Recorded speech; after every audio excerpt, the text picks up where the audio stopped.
The Mets have been able to sit with a victory for 48 hours, a share of first place, a win under his belt. Terry Collins seeing the bright side of things. It's a gorgeous day in New York. Might be a little chilly for baseball tonight as the Mets try and go to 2-0 on the season.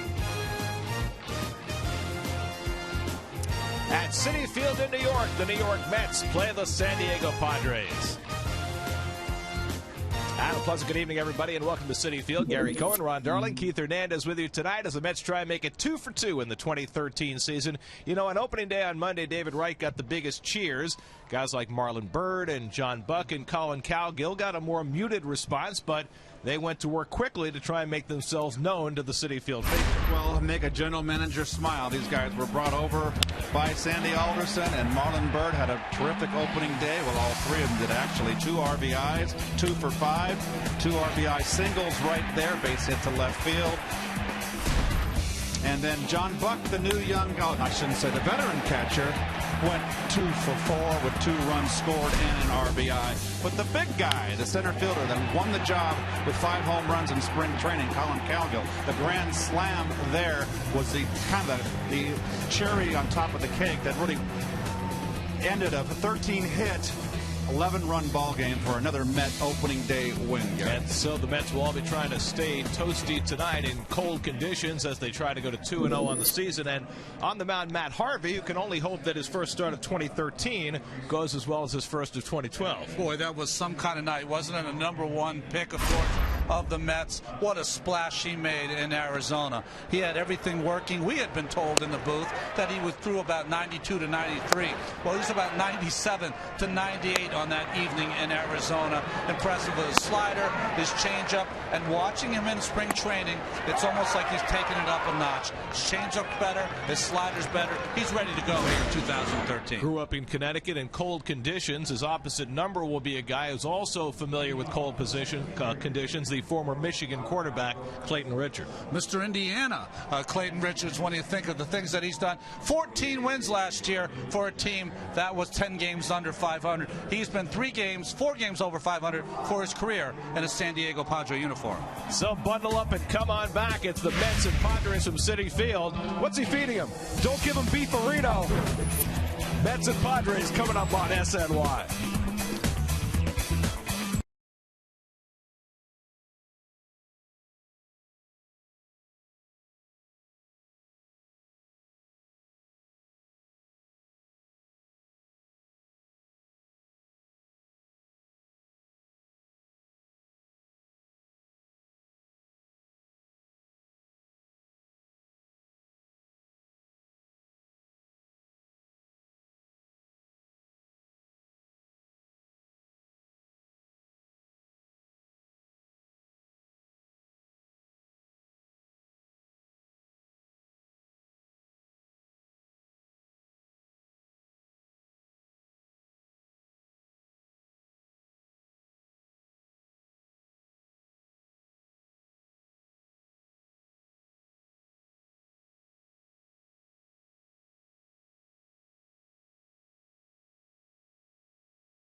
Brought to you by Cadillac, by Geico, by AT&T, Rethink Possible, and by Audi, Truth in Engineering.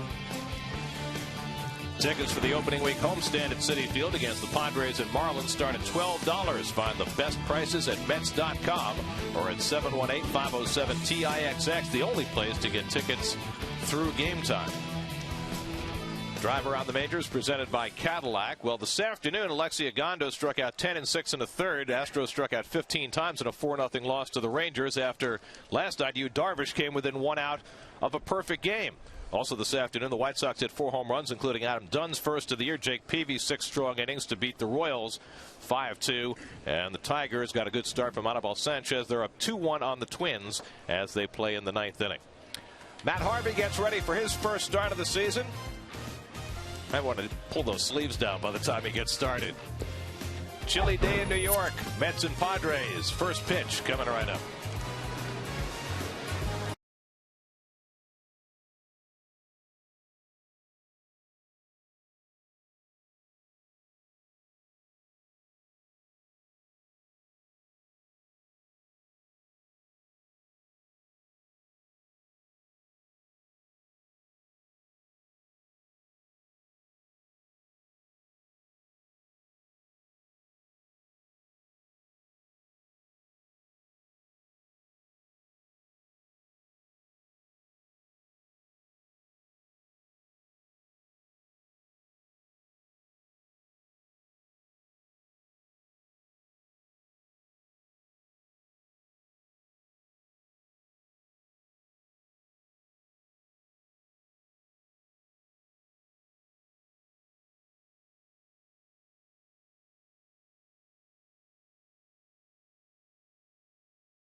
Cameramen know best. They're out in the cold all the time, cold and wind, and fans have come equipped tonight as well. About 40 degrees at game time, going down into the 30s. Wind blowing at about 20 miles an hour out of the west-southwest, west-northwest, excuse me. Could be worse. It could be blowing straight in from the northeast, and then we'd all be in trouble. There's your Hyundai Padres starting lineup. Same unit just about. Alexia Amarista, though, gets a start against the right-hander. So Jed Jerka, who played second base opening day, moves over to his normal position at third base, as that Padres lineup, which managed 2 runs on Monday, will go up against Matt Harvey, who makes his first start of the year. Well, there's not much you can say bad about those 10 starts for Matt Harvey and that 2.73 ERA, but really his only bad start against this Padres team in San Diego, where he gave up 5 runs in 5 innings and a couple of home runs. Well, there's the wind, which is blowing about the same as it was on opening day, but it was about 20 degrees warmer when the game began opening day. By the end of that game, it got pretty chilly in the ballpark, and that's the way we start tonight. And we'll take a look at the Lexus Metropolitan defense. The Metsies are having Ike Davis at first base, of course. 8 errors in 148 games last season. That infield's pretty tight right there. And I'll tell you what, Murphy at second base did a lot better defensively than everybody thought. This is a pretty good defensive infield the Mets field out there on an everyday basis.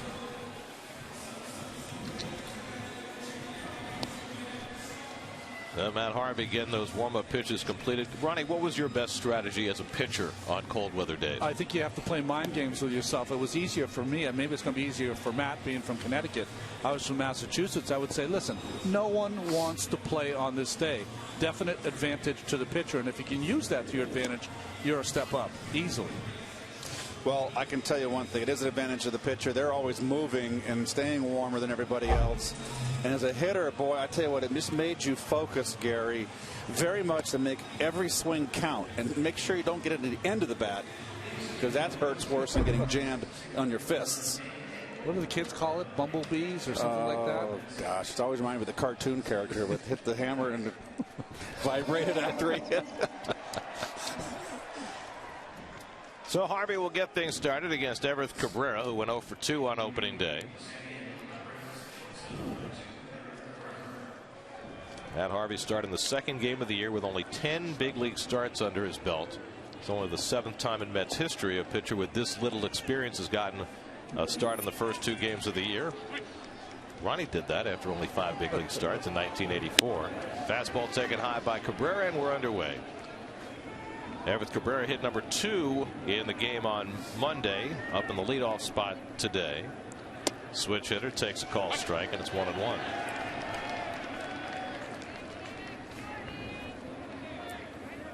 Max Venable, excuse me, of course I call him by his dad's name. Will Venable is on deck, and then Carlos Quentin.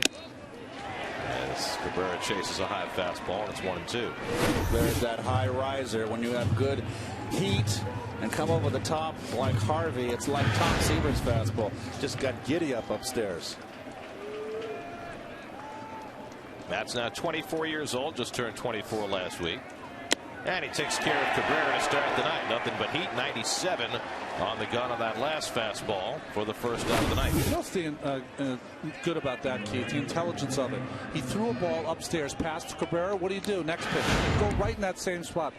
Have him prove to you he won't swing at it. So 1 out and nobody on. Now Will Venable, part of a right field platoon with Chris DeNorfie, who started opening day. Venable had a nice year last year. He had 264, 9 homers, 24 stolen bases.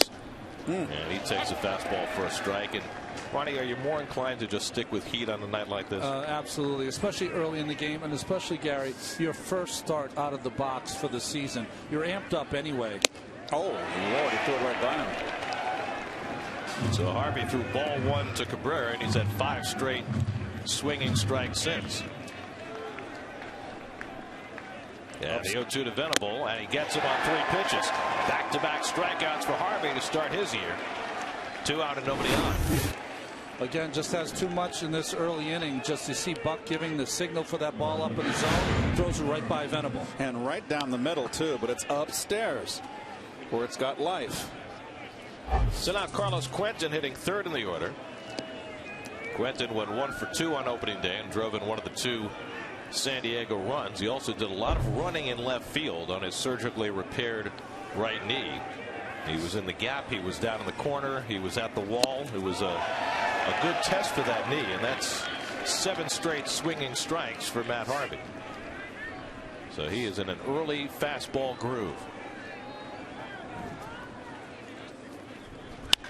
And Quentin pops it up. Got the first slider thrown by Harvey. And Murphy puts it away, and it's a dominant 1-2-3 opening inning for Matt Harvey. Mets have come to bat in the bottom of the first with no score.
Collins will not mess with a good thing after the Mets put up their second highest opening day run total ever.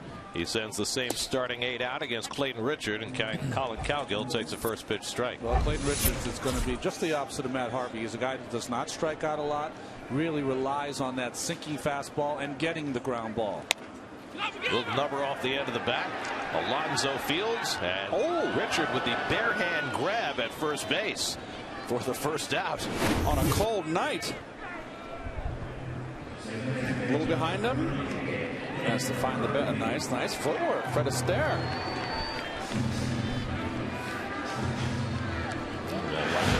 Don't get stepped on a play like that. Future with Dances with the Stars at some point. Yeah, we'll take a look at the Coors Light Padre defense.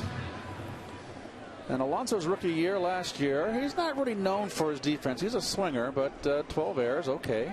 It's a good year. Amarista, as Gary mentioned, is at second base tonight. Jerko goes to third base. Daniel Murphy up second in the order. Murphy, who barely played in spring training, 2 for 5 on opening day with an RBI. You know, we talked some about the pitcher and the need to stay warm between innings and keep yourself from getting hurt. But the Mets have concerns about Murphy and Wright as well, coming off their spring training intercostal injuries. And, you know, both of them played very little at the end of spring to get themselves ready. And they're going to have to watch it with them as well. Day game, night game tomorrow. Murphy skies one out to left, and Quinton has plenty of room. Well, you know what kind of concerns me a tad too, Gary, was that, you know, I know David's all hyped up opening day, 2 stolen bases. You know, he's not a spring chicken anymore. He's in his prime. He's not in his early 20s, and don't want him, because he missed so much time, you know, maybe getting an injury or something, or muscle pull. Take it easy. David needs to be there and strong in the second half of the year. Well, he was in full fettle on Monday afternoon. Not only had a hit and drove in a run, but also stole a couple of bases. Yep. Made his 9th opening day start. Only 2 Mets have ever made more. Tom Seaver made 11 opening day starts. Bud Harrelson made 11 opening day starts. And Richard misses away to right, 1-0.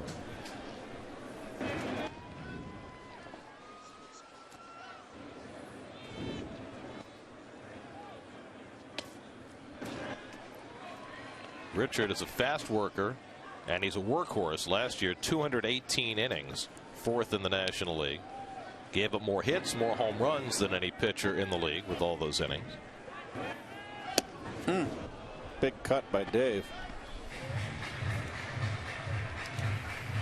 John Neese could not have been happier with what happened on Monday from so many standpoints. Not only winning in his first opening day start, but talking his way into the 7th inning as well. I found out from Terry Collins how that went. Jonathan came into the dugout, said, come on, let me pitch a 7th. Let me pitch a 7th.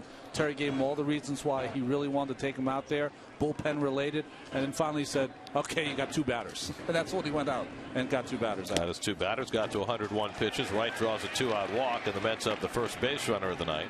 Ike Davis coming up. I talked to John after the game on Monday, and he said he was as nervous and had as much adrenaline going to the mound as he did in his major league debut. Now, you remember that game in Milwaukee when he couldn't get out of the 3rd inning. He said the difference was now, he said, I knew how to overcome all that adrenaline and all those jitters. Yeah, and you know what's interesting is that coming into that start, Gary, he said it was going to be no big deal. He's going to treat it like any other start. Well, you can't treat it like any other start. Well, here's Ike Davis, who has never had a hit on opening day, and Monday was no exception. First pitch grounder, right at Amarista, and that retires the side. So a walk and 1 left. Matt Harvey heads back to the mound for the 2nd. No score in Citi Field.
years. Join the millions of fans and subscribe today. Watch every out-of-market game live online on your favorite mobile and connected devices in HD quality with MLB.TV Premium. Visit MLB.TV today. MLB.TV, baseball everywhere. Yonder Alonso will lead off for the Padres in the second inning after Matt Harvey dominated San Diego in the first inning. Alonso homered against John Neese in the opening day game. And he grounds the first pitch he sees, foul. 0-1. We saw Alonso first with the Reds a couple years ago and really had some spot playing, but he got an opportunity last year and really had himself a nice little season. That has been a very productive trade for San Diego. They dealt Matt Latos to the Reds, and they got back Alonso, and they got back Edison Volquez, and they also got Yasmani Grandal, who was supposed to be their #1 catcher, but is suspended for the first 50 games of the season, which is certainly a setback for them. 2-1 to Alonso. Alonso and Grandal, both from Cuba, both went to the University of Miami, and both on the biogenesis list. Along with Ryan Braun, another University of Miami product, and others. That fastball upstairs, Ronnie. You're just a guy like this. It looks easy here. You really got to tell yourself you got to lay off. That's a strike, though. Got to make this guy get the ball down. 2-2 to Alonso, and he pops one up into shallow left, and right there waiting is Lucas Duda. 1 out. So Alonso retired. You want to dictate the at-bats if you're a pitcher, and so far Harvey definitely doing that. I mentioned the 2 home runs he gave up last year against the Padres in San Diego. Alonso and Headley were the 2 to hit those balls out. Headley not, of course, in the lineup. 2 major components to this Padre team are not in the lineup, and won't be for some time. Here's Jed Jerko, who made his major league debut on Monday, went 1 for 4 with a double. Jerko, who grew up in Morgantown, West Virginia, and went to West Virginia University. Now, there have been a lot of major leaguers from the state of West Virginia. George Brett was born in West Virginia. John Kruk was born in West Virginia. But not from the university, but right? From the university, the pickings were very slim before Jerko. Steve Klein, the fine lefty reliever, went to West Virginia. Your cold hard fact brought to you by Frost Brewed Coors Light. Jackie Bradley with the Red Sox and Aaron Hicks, the center fielder for the Twins, the other 2 who made their major league debuts on opening day starting this year. And as we talked about on opening day, it's just a little difference in philosophy for the Padres, the Red Sox, and the Twins than what the Mets are doing with their just about major league ready prospects, Wheeler and d'Arnaud. Good slider. Harvey with a hard slider picks up his 3rd strikeout, and he's retired the first 5. Boy, you love to see this pitch. It is tight, it is small, and it goes downward movement on it. Starts right on the plate, looks like a fastball, and then fools Jerko, as you can see, with that wild swing. Now, I don't know if that's a refinement that Matt has made with his slider, but he's throwing that pitch a lot harder than he did most of last year. Here's Nick Hundley with 2 out. Gary and Keith, he had more of a slurve last season. Both of his breaking balls look more the same. He has refined it. He has an over-the-top curveball, but he has that little almost in between a cutter and a slider he has now that he can throw 90 miles an hour. Just missed the outside corner to Hundley, and it's 1-1. Hundley went 0 for 4 opening day. Hundley really is not a 6th place hitter. The 2 injuries, the 1 injury and the drug suspension, Hundley would really hit. He hit on the interstate last year. He'd be probably hitting 8th in this lineup. Well, last year Hundley began the year 0 for 21. He had a horrible year last year, hit just 157 wide up in the minors, and he'd be a backup at best if Grandal was available. 2-2 now to Hundley. And there's the high fastball. I think he laid off because it was outside. If it had the plate, he might. I say keep going up the ladder. No, the change. Last year, 65% fastball, and he mixed in the others. Did most of his work in spring training this year on that changeup. But he goes to heat on 3-2 and it's foul back. He averaged 94.6 miles an hour on his fastball last year. But what's impressive about Matt is he seems to save a little bit for the big spots. He's got a little bit of Verlander in him, doesn't he? Where he can try to cruise at 92 to 94. And then we've seen 196 here in this at bat against Hundley. Again, the 3-2. It's in there for a call strike 3. Got him looking. Back-to-back strikeouts to finish the second. Harvey with 4 strikeouts in the first 2 innings.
Underneath the S in the Padres. They used to refer to that brown and yellow uniform as mustard and mud. Oh, yeah. Back in the old Dave Winfield days. Marlon Byrd leads off the home second and fouls off the fastball from Clayton Richard. Byrd got off to a good start. Went 2 for 5 on opening day. After a dreadful season last year that saw him run through 2 teams and a 50-game suspension. Started from scratch in winter ball. Had a great spring training, won the right field job, and off and running in the regular season at age 35. And Richard comes inside, a ball and a strike. Lucas Duda on deck, and then John Buck for the Mets in the home second. Well, it was 44 degrees at game time. It's already down to 42. 21-mile-an-hour wind. It is blowing. Hit hard toward the hole, and Everett Cabrera can't snag it. And Byrd is aboard. A hard shot by Byrd, and that'll be scored a base hit. And the Mets have the first base hit of the game. This ball scooted right by. Got a glove on it. Ball was ripped. Just overpowered him there. So Byrd off to another good start here in game 2. So here's Duda. Went 0 for 2 with a couple of walks on opening day. After a fine finish to his spring training.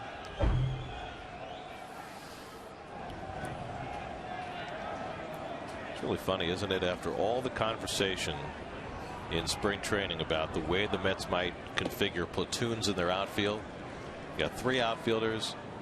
Faced a righty on opening day, a lefty on day 2. The same outfield both days, and that's the way Terry Collins is going to run with it. Playing every day, and let's go get him. Byrd and Cowgill got it done opening day against the right-hander. We'll see what Duda can do against the lefty. And he takes a strike. And you know, Marlon Byrd now is, what, 35 years old, and he's not going to be able to play every day. It's early in the season. Valdespin's going to get plenty of playing time. I also think you got to get Mike Baxter in there too. Well, that's the interesting thing for a team like this. You know, you talk all about spring training and competition for jobs. As Duda drives one to deep right field, that ball is out of here into the Pepsi porch. What a blast! The big Lebowski, and it's 2-0 New York.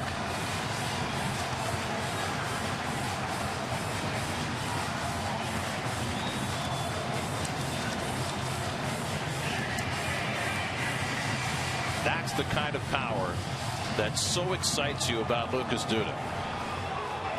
What's even nicer about this, it's off a lefty.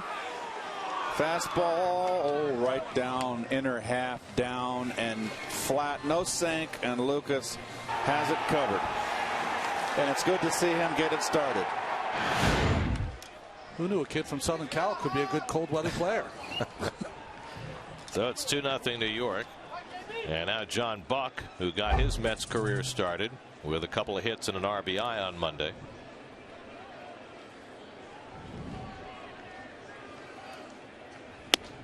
You know, when Colin Cowgill hit his grand slam for the Mets in his first game for the Mets on opening day Monday, he became only the third player in history to do that, to hit an opening day grand slam for a new team. This guy at the plate is one of the other two who did it. Oh, wow. If you'll remember a couple of years ago. Yes. His first game for the Marlins, he hit a grand slam off Mike Pelfrey on opening day. Broke up a scoreless duel in that game with Pelfrey and Josh Johnson. Popped it up. Wynn carries it. Amarista chasing it. And just manages to get his glove on it and hold it. Well, everything that goes in the air is going to be an adventure tonight. Well, you got that strong wind here. Amarista way up the middle. And really, Alonso just really kind of butchered it there. He didn't want any part of that pop-up. Well, Amarista was looking at Alonso. Alonso just turned around and said, listen, I've already done 3 circles. I'm not going after it anymore. Alonso wanted nothing to do with that pop-up. Ball took a little spin in the webbing of the glove, but he managed to hang on. So that's the first down of the inning. And now Ruben Tejada, 2 for 4 opening day, including the RBI double that got the Mets 11-run barrage started. Ruben takes up and away for ball 1. Ruben had the horrific spring training, and he got off quick. Got the Mets on the board early. 2 hits. It's this one out to center. Maben with those long strides gets there, and there are 2 out.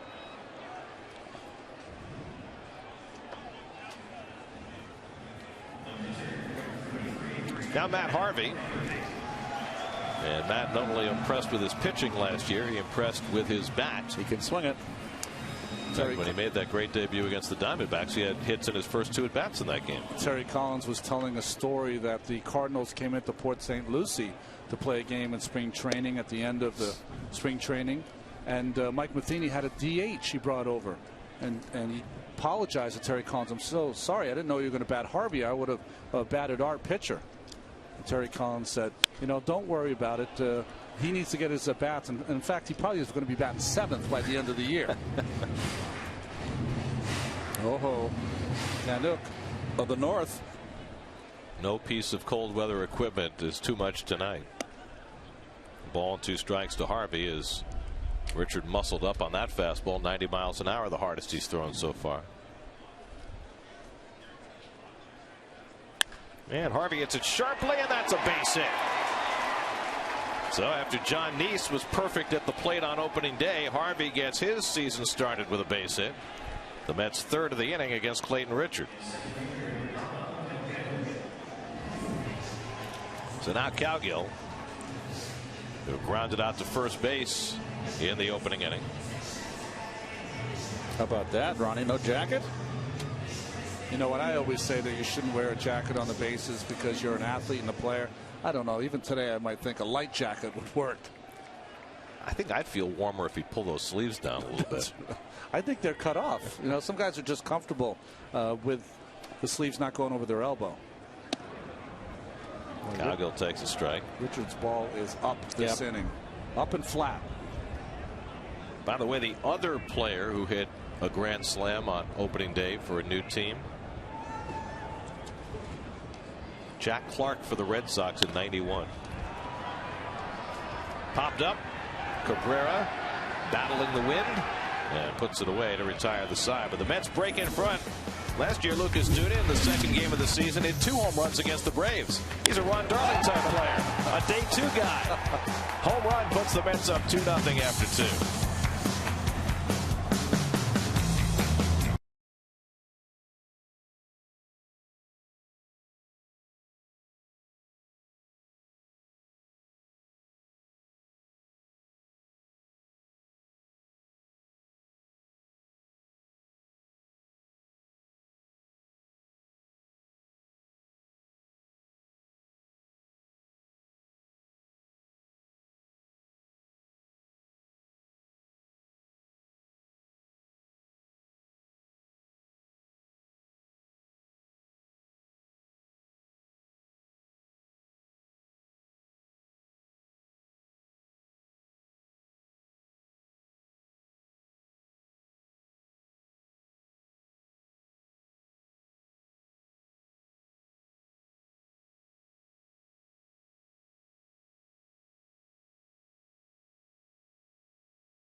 Ceremonies on Monday, the honor paid to the first responders for Hurricane Sandy, and the tribute paid with a moment of silence to the victims of the Newtown shooting. We almost forgot to talk about Habitat for Humanity, which was a big presence and made that terrific shape of the house out of around the heart and center field. The folks with Habitat for Humanity do such a tremendous job. You know, Keith and I have been involved and have been on a job site, Keith. Hammer and nails, not very well, to tell you the truth. They still are trying to take some of those out, but what a great charity.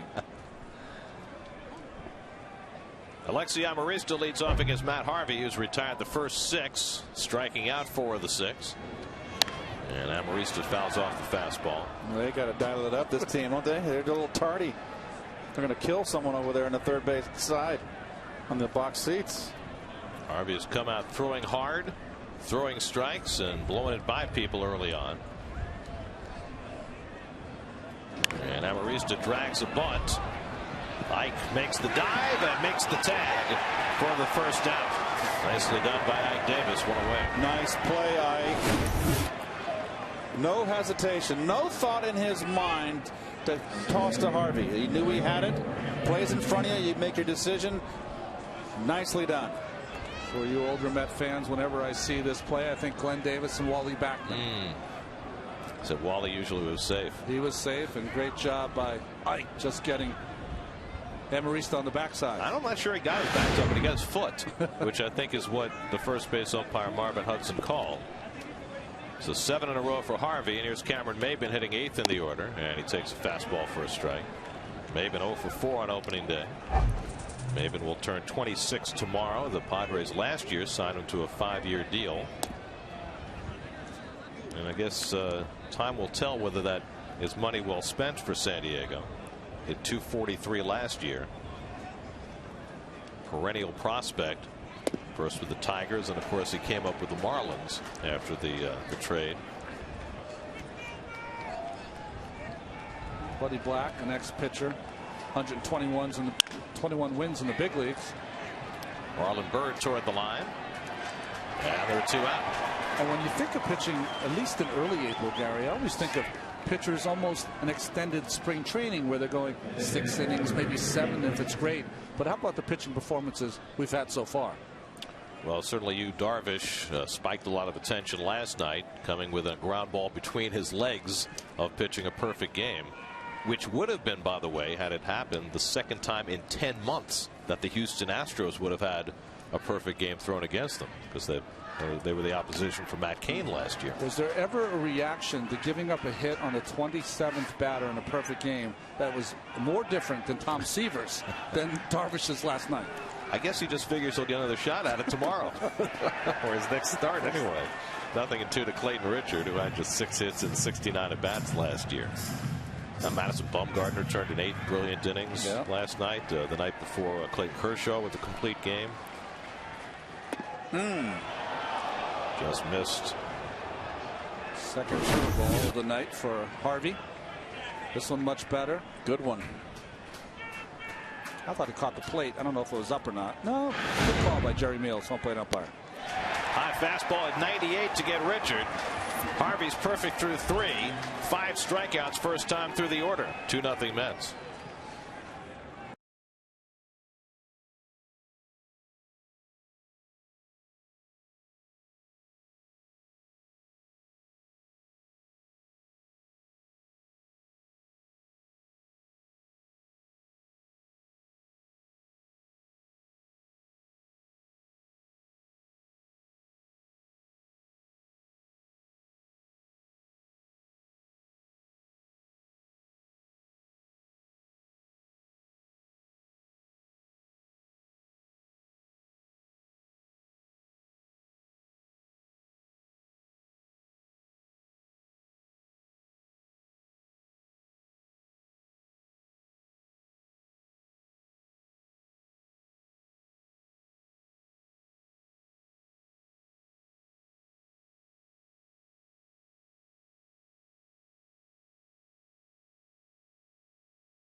Two-0 lead against Clayton Richard. A 2-run homer by Lucas Duda in the second. Speaking of home runs, Justin Upton, a first-inning home run against Roy Halladay. That raises 2 very important questions. One is, what will the Upton brothers be able to do for the Braves? And 2 is, what is the state of Roy Halladay and his arm? I mean, he's throwing 3-4 miles an hour slower. It's hard to continue to be a power pitcher and have that much drop in your velocity. Murphy first pitch swinging, pops one out to Maben in left center. 1 pitch and 1 out for Richard. Well, it's certainly got to be a concern for the Phillies, who are still very dependent on their front line pitching if they're going to be successful this year. Yeah, I don't think they can pull it off with the big 2. It's got to be the big 3. And Halladay, Hamels, who did not pitch very well on his first start, and of course Cliff Lee only won what, 5 games last year? 6 games. Yeah, I pitched obviously much better than that, but still it was that kind of season for him and for the Phillies. And then the other question for the Phils, of course, is, you know, they've got Chase Utley and Ryan Howard from the beginning of the season this year, but how healthy are those guys and how productive can they be? Are they still the players that they were? Well, Utley had a big night in the first game against Atlanta, home run, double. David Wright walked his first time up, and Richard gets the outside corner. 1-1. If they don't get it from Halladay, they're in big trouble. Philadelphia, big trouble. Kind of stating the obvious. There's a good breaking ball by Richard. 1-2.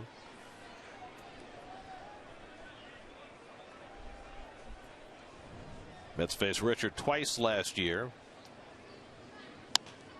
Beat him once, but then he pitched a very good game against them in early August in San Diego. That was when the Padres were starting to put it all together down the stretch. They played 12 games over 500 the last 2 months of the season. 1-2 to right, and David drives one to center, but right at Maben, and that's the second out. Now, last year was a struggle for the Mets against left-handers. Of course, Ike Davis got off to the very slow start. That didn't help. Duda also was a part of that lineup. Two big left-handers that were counted on, and Duda only hit .239 against lefties last year, but off to a terrific start this year with a 2-run shot. That's the difference in this ball game. Now Ike Davis has swung at the first pitch he saw tonight and grounded out to second base after going 0 for 5 with 4 strikeouts on Monday. I believe I read that was the first opening day golden sombrero in Mets history. Again, first pitch swinging, again grounding out to Amarista. And so Davis's fine spring has turned into an 0 for 7 start to the regular season. Harvey back to the mound, 2-0 Mets after 3.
He certainly has been dominant. There's no question about that. And what you love about Harvey off the field, he's so confident in his own ability. And I don't believe he's cocky. There's a line there. He's confident. He knows what he can do. He strives to be the best. I asked him to assess himself before the start. Tell me where he is as compared to last year. And he said, you know, I feel like I've come so far from last year. Just in terms of studying the hitter's reactions and noticing things like that, I feel like the things that I've learned and seen, I can now use that on an every start basis. But in terms of what I want to do, I want to be the best. I want to go out there and deliver 200 innings. I want to go out and be an all-star. I want to go out and lead this team to a World Series championship. And quite honestly, that's something that I'm going to want to do every single year that I play this game. I asked him, tell me something that you need to work on, that you need help on. He said, you know, it's not a bad thing every once in a while if the catcher has to come out and kind of slow me down. Sometimes I try to push a little bit too hard, and I need to slow down just a bit. So with the veteran John Buck back there, keep an eye on that tonight, guys. Well, you talked about it before, Keith. They got to turn it up a notch. He is just overpowering them here early in this ball game. Ahead on Everth Cabrera, 1-2. Struck him out first time. This time he makes contact, and Cabrera has the first hit for San Diego. So after Harvey went perfectly through the order first time around, Cabrera leads off the fourth with a base hit. Well, there's the first hit, as Gary just said, and we'll look where the ball is. Out over the plate and down. That's what you have to do off the power pitchers, the Seavers, the Clemens, Nolan Ryans, the real hard throwers, Matt Caines. Make him get it down. There. So Cabrera aboard. Last year, Everett Cabrera led the National League in stolen bases with 44.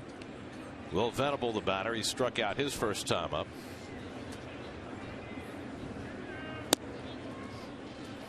You know, when you're punching the numbers before the game, I was looking at some of the things that might distinguish Matt Harvey as a guy that's really been evolving as a pitcher, older than his years, and 10 starts last year, no stolen bases. And that tells you how he has an idea on how to hold runners on.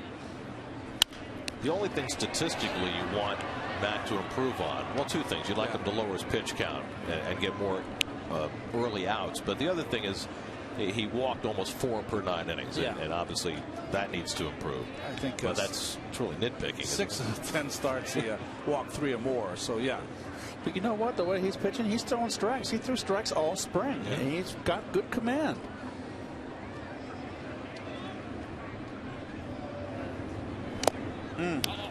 Good change. And that's all part of the maturing process and getting experience. Is that when he was in the minor leagues, he walked a lot of guys, and right now he looks very polished. He looked polished all spring. Well, based on the scouting reports of how he pitched for the first 3 months of the season before he was called up, he's a better pitcher at the major league level than he was in AAA. I think there's more on the table, and he's taking it to heart, not faking the throw to first. He got tied up, Buck, with the hitter, Will Venable, in the box, so that's why he held the baseball. Watch when he tries to go behind Cabrera. Let's watch his right ankle or left foot maybe gets tangled up a little bit here with Venable.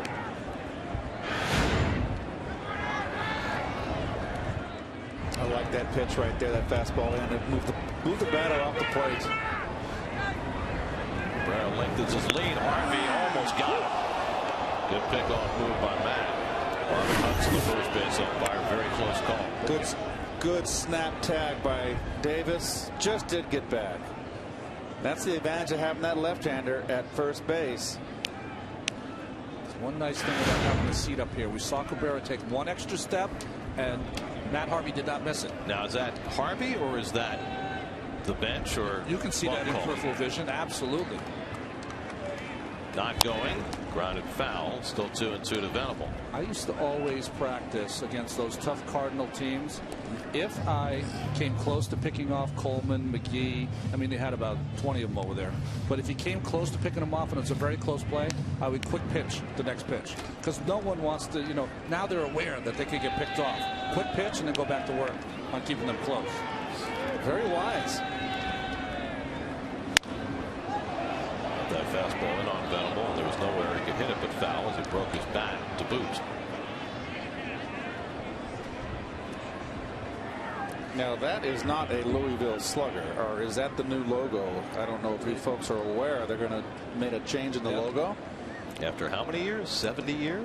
No, since 1972 was the last time they made a change.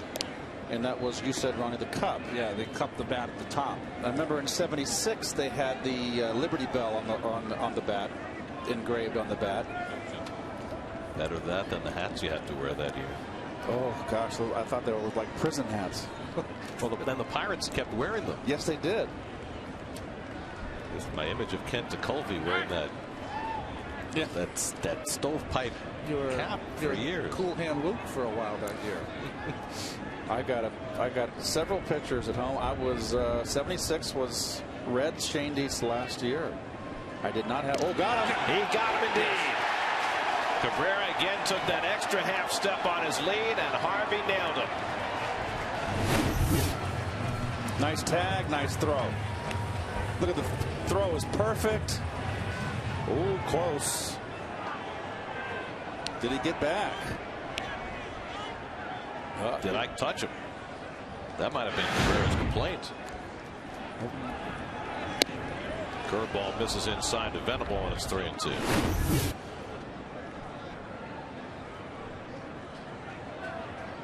That's close. But the shirt didn't move, did it? Once the glove went past, he hit the ground first. Inside ball 4, and so there's the first walk given up by Harvey. So Venable's aboard with 1 out. Cabrera's still not happy about that call at first base.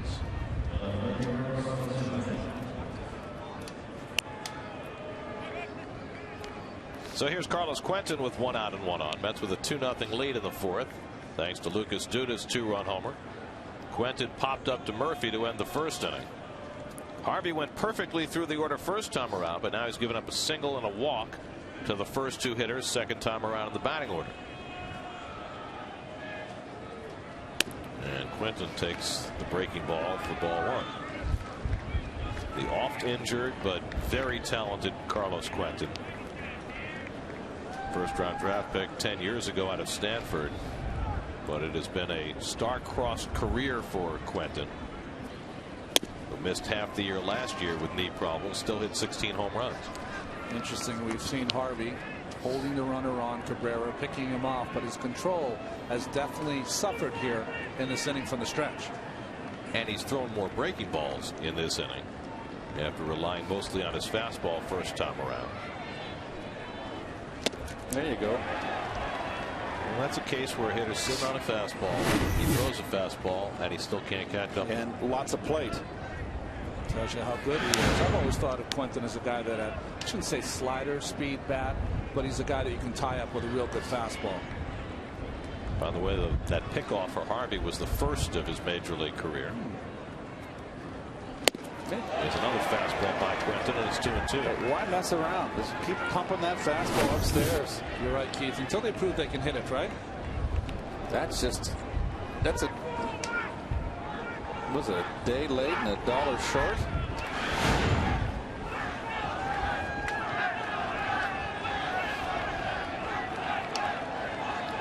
Needs to be aware of Venable at first. 24 steals last year.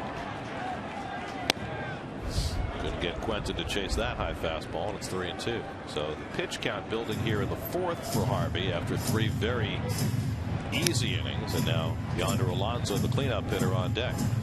Well, we'll see if Bud Black puts the runner in motion here. I'd be inclined not to, down 2 runs with this guy with 5 strikeouts. Not going. Hit to third, might be 2. David backs off, gets the out second. Murphy gets upended but makes the play.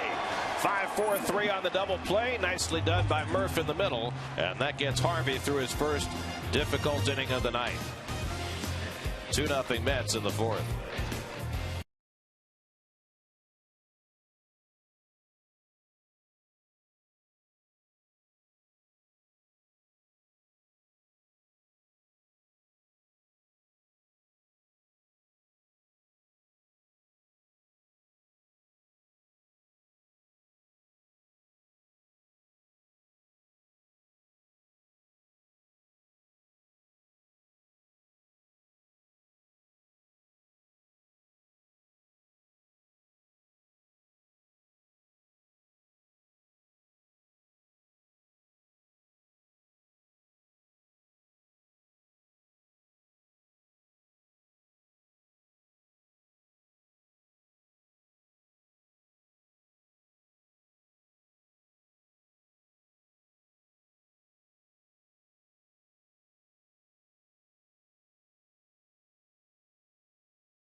Bird leads off against Clayton Richard and takes low and inside. Bird singled through the hole into left and scored in front of Lucas Duda's 2-run homer.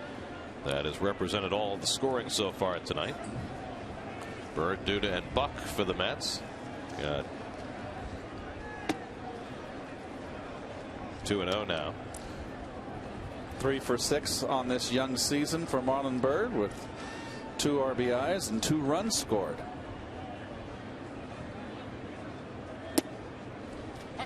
Good sink. It seemed like this guy would be a perfect pitcher for Marlon Byrd. Does not throw overly hard. Most of the pitches are down in the strike zone. Little dribbler. Richard has to get off the mound. Nice. Like he's running the option play. That's right. 1 out. Well, tomorrow Dylan G makes his first start since being shut down last year with a blood clot in his shoulder. He's made a terrific comeback this spring. Looks like his old self. He'll go up against the lefty Eric Stoltz, who's given the Mets problems in the past. Tomorrow's Probables brought to you by City. Day game tomorrow. Interesting article about Dylan G. While he was going through his problems last year, dwarfed was his brother's problems with leukemia at the same time. His older brother, who is now in remission, found out right at Christmas time. Great job by Christy Ackert in the Daily News to write that story. I don't think anybody was aware last summer. Dylan did not make it public at all what his brother was going through. But it really gives you an idea how relatively easy it was for him to handle his own physical issue once he found out that it wasn't at all life-threatening. Duda hits this one to right field. This time Venable looks up and watches it bounce against the wall. Duda heads to second, and he's got his second extra base hit of the night. I think that ball fooled Venable coming off the bat and sailed over his head. So Duda with a 2-run homer, now with a double. Just the hanging slider, Keith. Yes, right? it was, and Lucas jumps all over. He's lucky he didn't lose this one. Is there anyone on this Mets lineup that needed to get off to a quicker start more than Lucas Duda? I can't name one. Well, 0 for 2 on opening day, but 2 walks. And it's just ironic, you know. He hits left-handers well, makes you stay in. I always wanted to face, when I was slumping, I preferred to face a left-hander because it made me wait longer and stay in. Here's John Buck, who popped up his first time. Now, last year, Lucas had only 4 home runs against lefties all year, 4 of his 15, and he's already got 1 under his belt tonight, and now a double to add to it. That's 4th hit of the game. You know, Buck had a miserable offensive season last year. He hit just 192, but watching him this spring and watching him opening day, maybe it's just he's on a hot streak right now, but he looks like a lot better hitter than that. He hit the ball hard 3 times in 2 days ago, ball game on opening day. But he was hitting line drives all spring, hit over 300, and you know, you think of him as a guy with occasional power who's going to strike out a lot, and so far what we've seen of him has not been that guy. Yeah, a better hitter, especially more patient now. Could this be coming over to a team whose discipline as a hitter is to be more patient and take some pitches and work the count? Who knows? Richard behind 2-0, and Buck reaches for it, hits it out to right. Venable back, Wynn grabs it, it's over his head, and it's out of here! John Buck with an opposite field 2-run homer, and the Mets have a 4-0 lead. Just flipped it out to right, got it up with a wind, and Buck has his first home run as a Met.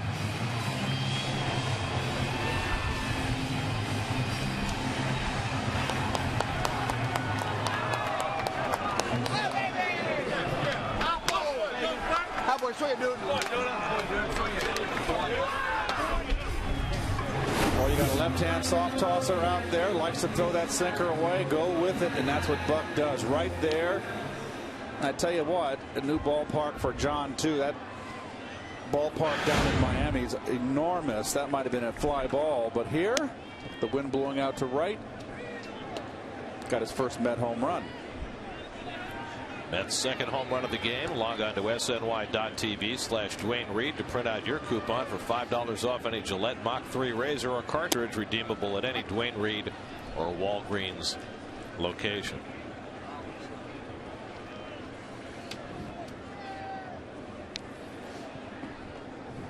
Ruben Tejada flying to center his first time up.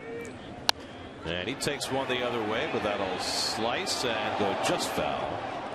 Almost dunked it in along the chalk. It looks like the Met hitters are intent, the right-hand hitters, to go to the opposite field. And as a pitcher, I think Richards has got to start coming inside. Which is not a big part of his game. Yeah, no, what has happened is the Mets right-handed hitters have been able to eliminate half the plate.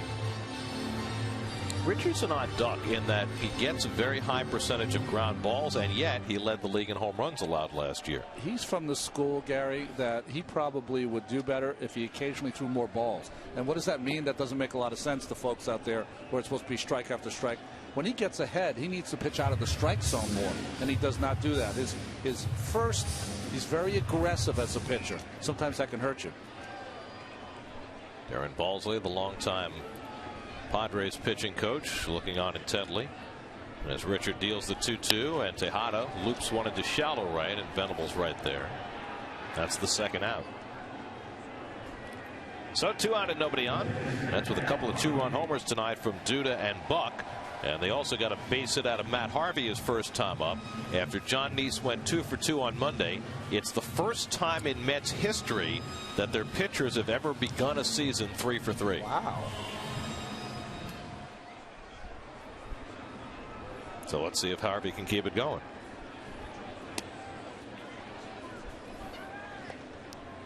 Mike Torres must have went 0 for in that 84 game, that first game. Torres. Big Mike.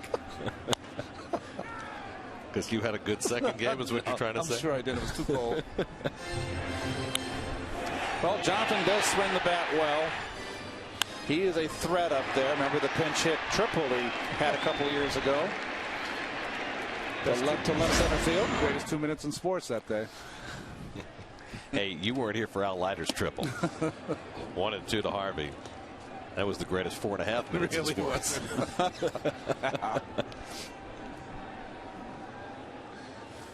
Who was the Asian pitcher, Gary, that hit the extra base hit for the Mets? It had the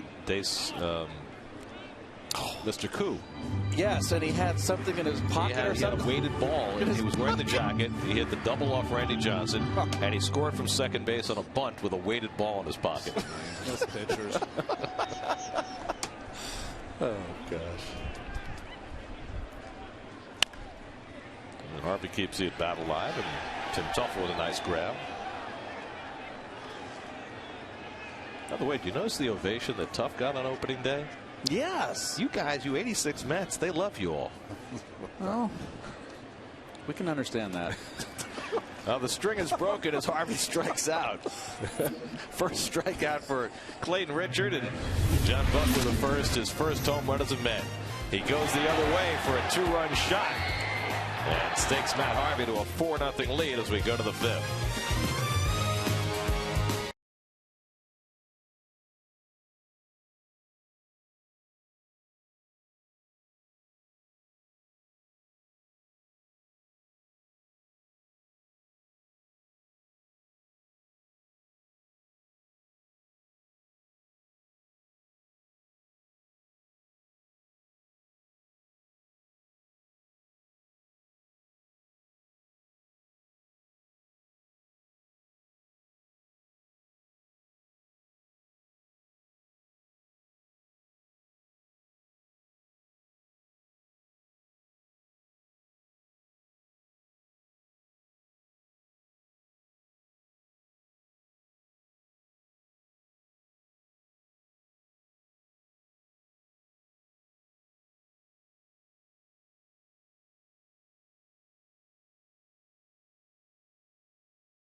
this date in Mets history in 1966, the Mets had their greatest lottery victory ever. Tom Seaver had signed with the Braves, but he had already been enrolled at USC, so the commissioner voided the signing, asked who wanted to get a chance to sign Mr. Seaver, and the Mets picked his name out of a hat, and they were eligible then to sign Seaver, and the next year Tom was in the big leagues, embarking on a Hall of Fame career. Easily the greatest move this organization ever made. Wow. Never hurts to have a little bit of luck. Wow. There's 83. Walking in from the bullpen to standing ovation. I'll never forget that. I was watching that on TV down in Tidewater. First ballot Hall of Famer, voted with the highest percentage that any Hall of Famer has ever gotten in the balloting. Yonder Alonso leads off in the 5th inning. Matt Harvey's faced the minimum through the first 4. He gave up a single and a walk in the last inning, but got the benefit of a pickoff and a double play. I was trying to think of that game in 1983. Doug Sisk came in and got the win, but they had one of the switch hitters, we used to call him Mad Dog, got the hit, left-handed, hit it out in the outfield. It was his last at bat. I'll get the name when we come back, but what a game that was. First coming back, and after he had left, and what, 77 was the year that he... 1977, traded to the Reds, had the trading deadline. Broke it Look out. looper, shallow left, and on comes Duda to grab it. Alonso left with just a sliver in his hands as the barrel of the bat sailed into the stands. Watch out, Kevin. Sorry, Kevin's got that hat on. I think that'll protect him from anything that might come his way.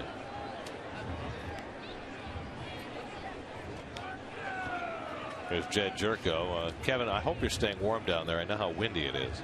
I'm really not, Gary, to be totally honest. And I don't do well in the cold. I remember a couple weeks ago when it felt cold waking up in Florida when it was 48 in the morning. I had flip-flops and shorts on. I longed for those days, to be quite honest.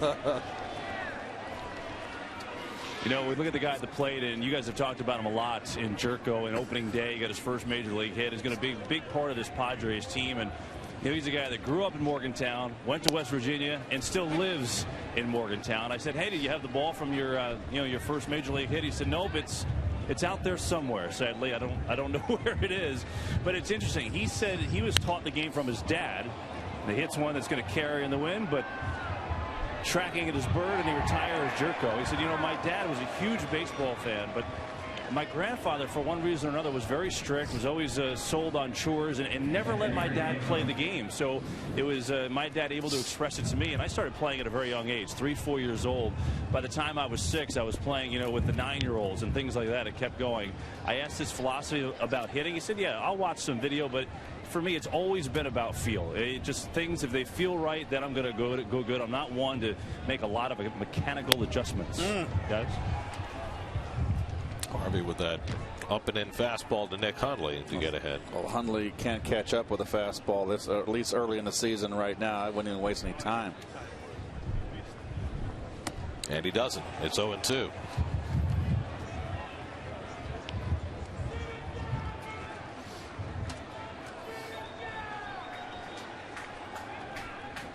Two out and nobody on.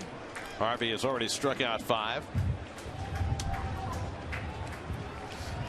Make it 6 as he gets Hundley looking on the slider. 1-2-3 inning for Matt Harvey. He's faced the minimum through 5. Top of the batting order coming up for the Mets in the bottom of the 5th.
Discount Furniture, proud to be the furniture store of the New York Mets. Tomorrow get a complete breakdown of Dylan G's 2013 debut as Chris Carlin and Adam Shine debate tomorrow's series finale. Loudmouths presented by Caesars Atlantic City. Now at a new time tomorrow at 5:30 only on SNY. Colin Cowgill 0 for 2. Grounded out and popped up. That's with 4 runs and 5 hits. The runs coming on 2 swings. A 2-run shot by Duda in the second and a 2-run homer by Buck in the fourth. Colin Cowgill, one of those odd baseball ducks. Left-hand thrower, right-hand batter. Goes against any sense of what gives you an advantage in the game. Slowly hit. Comes up for Jerko, and the throw off line and can't be handled as Alonso tried to make the tag, and he may be shaken up. Tried to make the tag, and his left arm is hurting right now. So Cliff Floyd suffered a devastating injury at Shea Stadium on a play like that many years ago.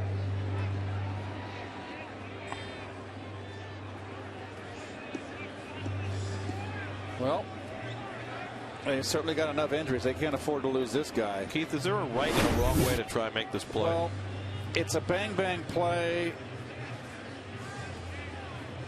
I've never got injured, Gary, making a tag no matter how close. It's far more dangerous when it's a low throw because you can get kicked.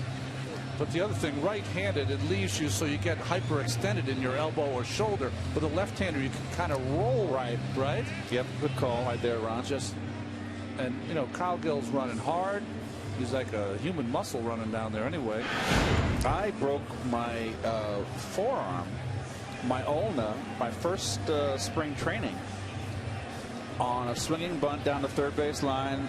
Third baseman fielded the ball, underhanded it to me, came back into the line, and I caught the ball, and the runner, the front of his spike hit me right on the ulna and broke it. I couldn't get it out in time, and I was out for the first 6 weeks of the season. I was 18 years old.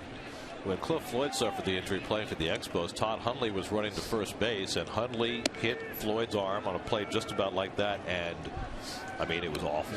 Cliff broke his arm in, I think it was half a dozen places. And the stadium was rather empty that day, and you could hear his screams. That's how bad it was. So whenever a guy throws side on, that ball's going to sink into the line, into the runner. Fortunately, Alonso looks like he's going to be okay, certainly in some discomfort, but he'll stay in the game. It's an error charge to Jerko at third base, and it gives the Mets a leadoff base runner in the bottom of the fifth. It's like a car speeding through the gate at the Triborough, right? Daniel Murphy's been up twice and flied out both times.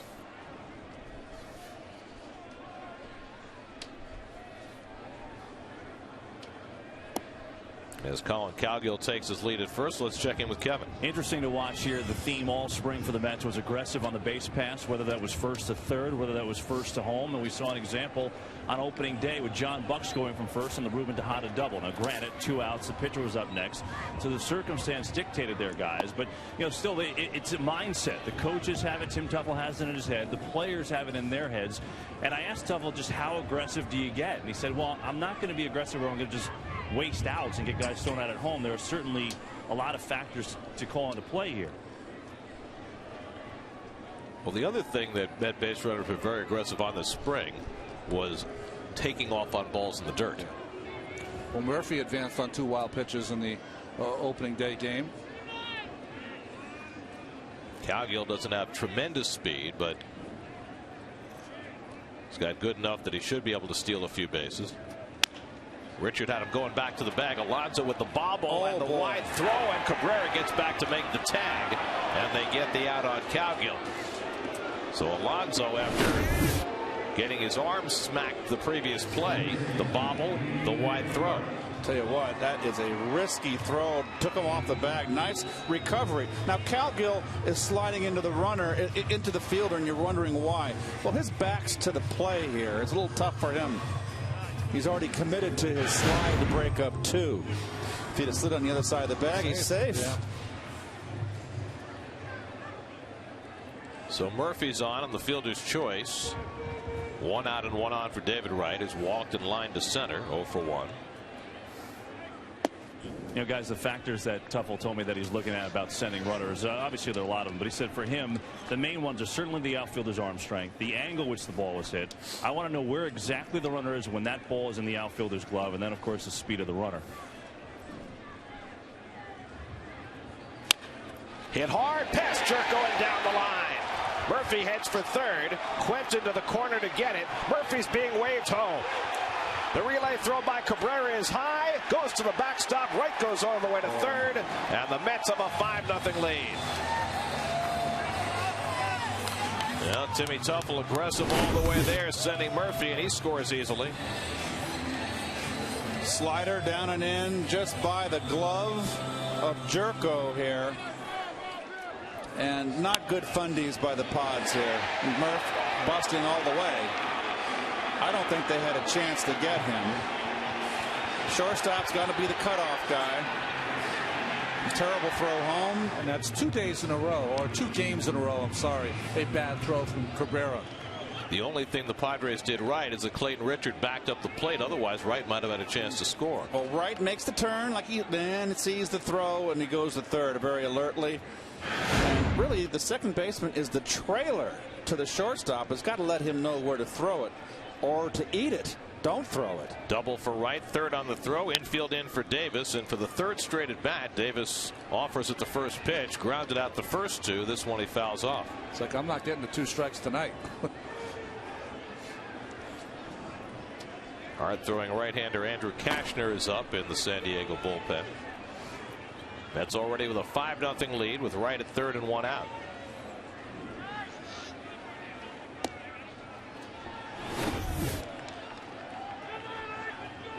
Well, down the line, watch the second baseman come over and be the trailer. The runner's here. Murph's going to score. Wright making a hard turn. Second baseman has got to be closer to the shortstop and let him know where to throw. Ike drives one to deep right center field, way back there toward the Shea Bridge, and it's out of here. A monumental blast for Ike Davis. His first hit of the year is a 2-run homer, and the Mets now have a 7-0 lead.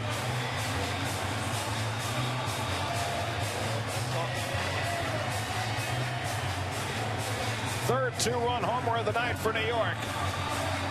That'll get you off your schneid in a hurry. 0 for 7 to start the year. And Ike puts one into orbit. Well, well, well. There you go. And this one was a rocket launcher. But when he gets one, Ronnie, he hits it a ton.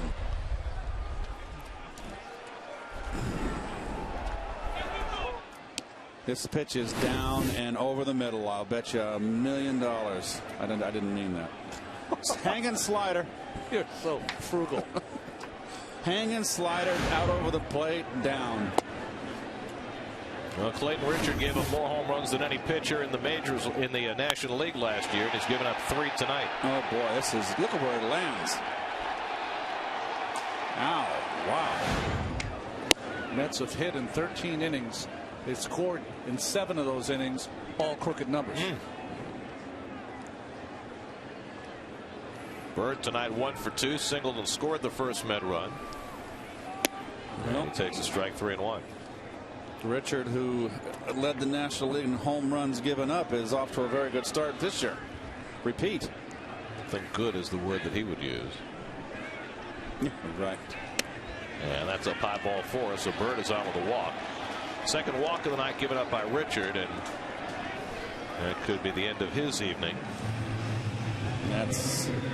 Here comes Bud Black. 2 days in a row for Bud Black, having to go get his starter early. Edison Volquez lasted just 3 innings plus on opening day, and now 4 1/3 out of Richard. Ike Davis helping to bring his downfall. Call to the bullpen brought to you by Verizon. 7-0 New York. We'll be right back.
area and left many local youth baseball and softball leagues with no place to play. This year, SNY is reaching out with the SNY Play Ball Award presented by New York Community Bank, offering $5,000 grants to local leagues in need of help. To apply, visit facebook.com/SNY today.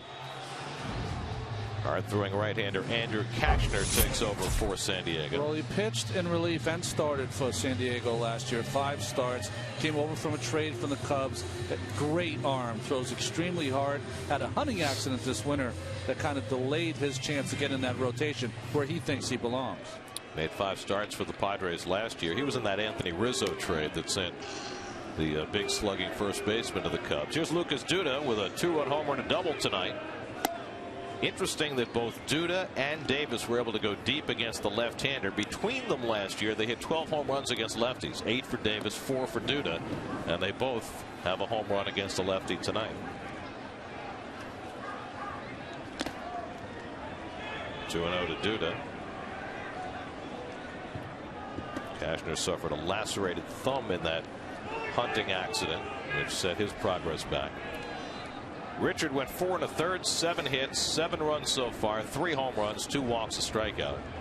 So 2 straight poor starting outings for the Padres, who, true to their usual MO, have better strength in their bullpen than they do in their starting rotation. Just got a couple of texts, Gary, from my friends who live in Massachusetts. They say Red Sox, Mets, World Series this year. Well, off a day and a half of baseball in New York, they're right. 3-1. Red Sox are up 6-0 on the Yankees in the 3rd tonight after beating them on opening day. I think it's as cold in the Bronx as it is here. Probably a little colder, right? Further north. Oh, look at the Bo Sox. Team's not winning. And Duda takes a knee-high strike at 96. Boy, it's a free and easy 96, isn't it? He's got a great arm. Kachner, #1 pick by the Cubs out of TCU.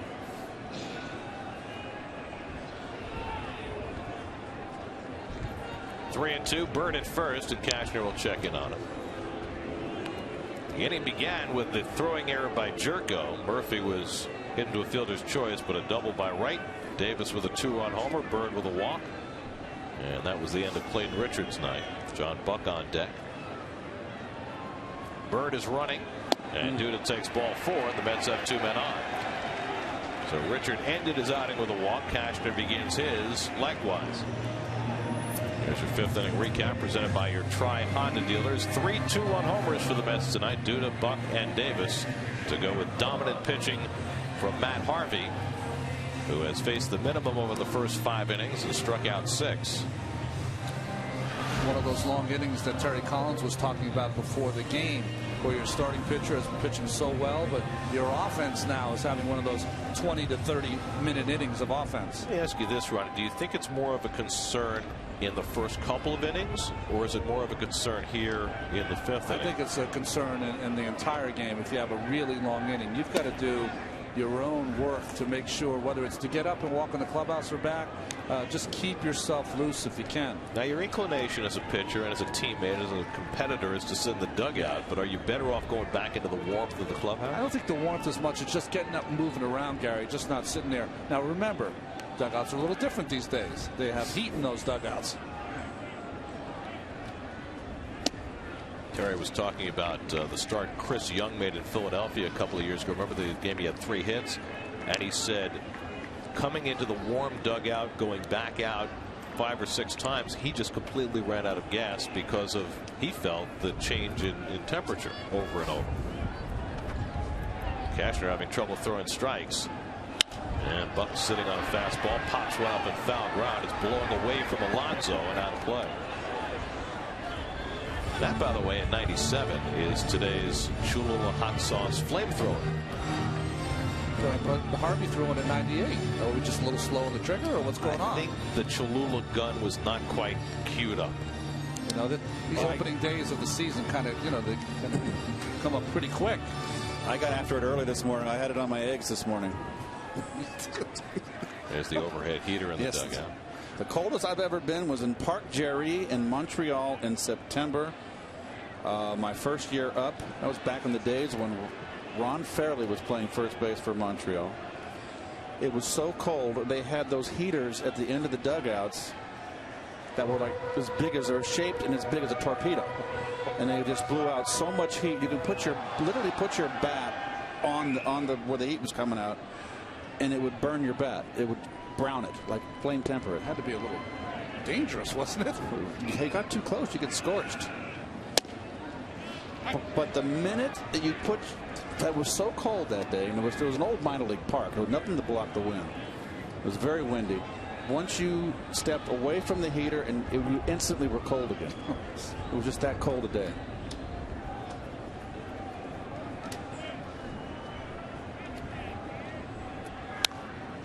Buck slashes one foul. I'm more interested in was the Huevos Rancheros that you featured with your Cholula, or well, I'm not that sophisticated. With a simple fried egg over easy on toast. Nothing wrong with that. Bird at second, Duda at first. They both walk. Mets have 3 runs home here in the 5th. 2 of them on an Ike Davis home run. And Buck has a base hit. Bird to third. He'll be waved home. Quentin tentative going after it. And Bird scores easily on John Buck's RBI single. His 3rd run batted into the night. And the Mets just keep pouring it on. It's 8-0. Well, you just keep falling behind, and Castro having a hard time throwing strikes. Major league hitters can hit fastballs. I'm telling you, John Buck looks like a different guy. He does. That'll close the book on Richards, and it's not pretty. He's charged with 8 runs on 7 hits. 7 of them earned. So now Ruben Tejada, who's been up twice and flied out both times. Duda now at second, Buck at first with 1 out. We're starting to get to that point in the evening where papers and plastic are blowing all over the field in this gusty wind. We did a great job periodically cleaning it up on Monday, but it's a lot of work. You know, there was a time when they didn't bother. I mean, if you've ever seen films of Bobby Thompson's home run in 1951 and the amount of paper that is strewn all over that field. It looked like a ticker tape parade almost before it happened.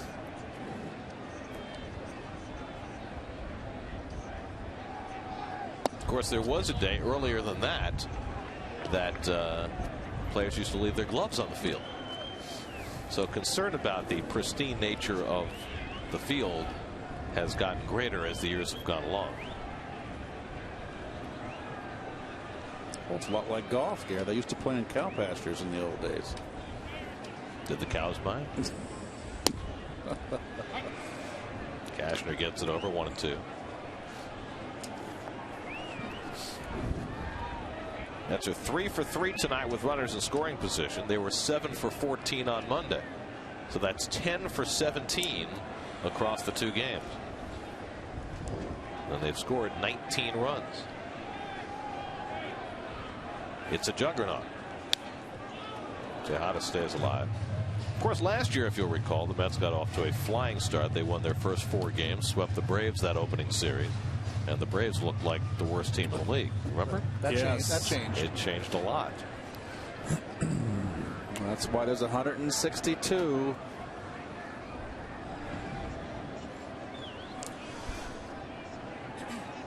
Here's the 1-2, and Tejada dribbles 1 foul. Well, the Mets are taking advantage of what the schedule maker is throwing at them in this first series, and they'll have more of that opportunity. There's the upcoming schedule presented by New York Community Bank. You can listen to every Mets game on Sports Radio 66 WFAN. And you've got the Marlins coming in over the weekend, of whom little is expected this year. The Phillies, who might be somewhat diminished starting that road trip. The Twins, who were picked to finish last in the AL Central. And then you got 4 in Colorado.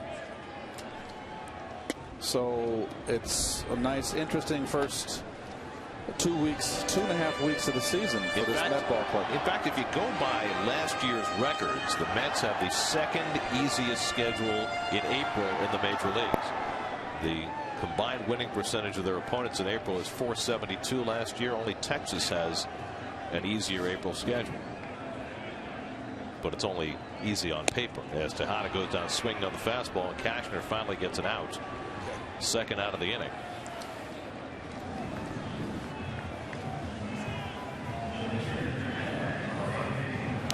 So here's Matt Harvey, ninth man to bat in the inning for New York. Harvey, the beneficiary of all these runs, is 1 for 2 at the plate, and the way he has pitched so far tonight, 1 might have been enough, much less 8. He has been dominant right from the start. Is it just me, or has Matt lost some weight since last year? Looks a little trimmer. Yeah, he does look a little trimmer. He might, but I know that this winter he just did not take any time off. Went straight to the weights and the cardio once the season was done. You know who looks a little thinner to me from the Mets too is Duda in the waist. Harvey hits one out to right, gets that one up in the air. And Venable puts the squeeze on it to end the inning. But 9 men came to bat, and the Mets tack on 4 runs. Ike Davis, first hit of the year. And he hit it far enough for 3 hits. Almost to the shade range. 2-run homer for Davis and an 8-0 Met lead after 5.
For Slow Motion is brought to you by your Mercedes-Benz Tri-State dealers. Visit them on the web at searchmercedes.com. Now, Matt Harvey's faced 15 batters in 5 innings. He gave up a single in the 4th to Everett Cabrera, picked him off. Gave up a walk to Will Venable right after that, and he was erased on a double play. So he's faced the minimum over 5. Lower third of the order up for the Padres in the 6th. Alexi Amarista to lead off.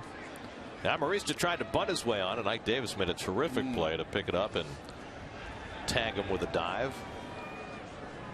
Harvey's 64 pitches through 5 innings, so he's in very good shape to go deep into this game, and the question is how deep they will allow him to go in his first start. Well, when you've had this much time off in between innings, you want to make sure that your warm-up is as close to a regular game atmosphere as you can be, so you don't lose your touch. Well, he took a little off on that fastball. He's been throwing mostly in the 93-94 range with the occasional bump to 96-97. That is a great shot. It's almost like you're in the batter's box trying to face Harvey. You can see him can see him let go of the baseball. It doesn't take long for it to get up on you.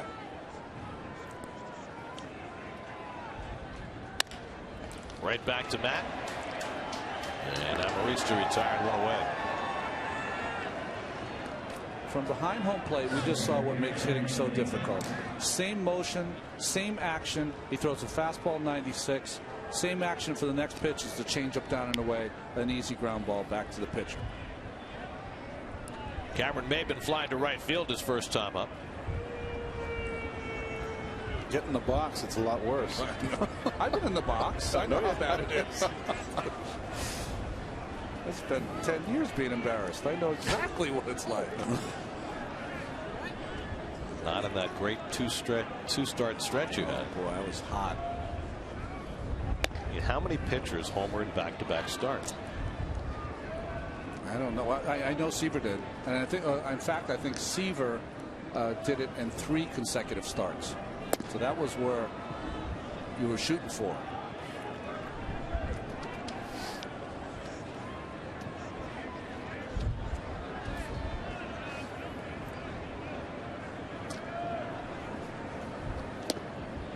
Here's a call, strike 2-1. And for the moment, Andrew Kashner is out on deck to bat for himself, so it looks like Block wants to get a couple more innings for him. He's going to want him to eat some innings. Well, especially after he had to go to his bullpen early on Monday. Day game tomorrow. You know what you're going to get with a fastball at Harvey. Sometimes it cuts, sometimes it sinks, sometimes it sails. And that's in there for a call, strike 3. Straight as a string on the outside corner. 7 strikeouts for Matt Harvey, 2 down to the 6th. Can't get a better pitch than this. This is what you work on the side in between innings to be able to locate that pitch right there. It is called knees in black, outside corner, black. Goes it down. Well, last year, Matt Harvey put up terrific numbers in his 10 starts. Thought it would be an interesting comparison to look at Steven Strasburg's rookie season when he made 12 starts, and other than the fact that Strasburg had a few more strikeouts, it's pretty similar. Yeah. It was a nice inning. Ronnie always said, I never thought about when I played at the bottom of the order. Good inning to go and cruise. Yeah. The problem is if you don't cruise through it, you put yourself in harm's way because all the good hitters are coming up. So got to get through it unscathed. Kashner with 1 hit in his career. And it'll stay right there. 8 strikeouts for Harvey. He's retired 7 in a row. 6 brilliant innings for Harvey. Mets with a huge lead. When we come back, we'll take a little look at the National League West and see what portends in that division.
the National League West, so we thought it was an opportune time to look at that division, which produced the world champion 2 of the last 3 years.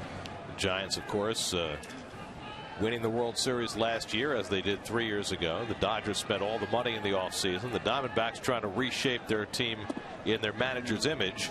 And the other 2 teams just trying to find a way to compete. You know, when we were talking about San Francisco before, guys, and, you know, sometimes it takes a little luck too late in the season. 2 years ago, the Giants went out and got Pat Burrell and Cody Ross. Boy, how good were they down the stretch and in the playoffs.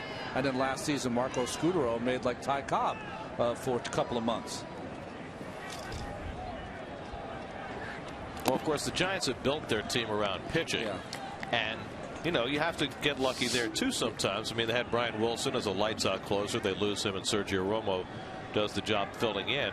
But I guess the question is, can you win a championship consistently by just having great starting pitching and one great player, which is what the Giants have had, and then kind of fill the holes around them? Yeah, Buster Posey. I think they're also thinking that Brandon Belt at some point is going to really become the power hitter that they thought that he has a chance to become. That Brandon Crawford is going to, their shortstop's going to be a better hitter. But, you know, the thing about when you think about the Giants is Alonso goes over here, tries to make like Ike Davis, and does.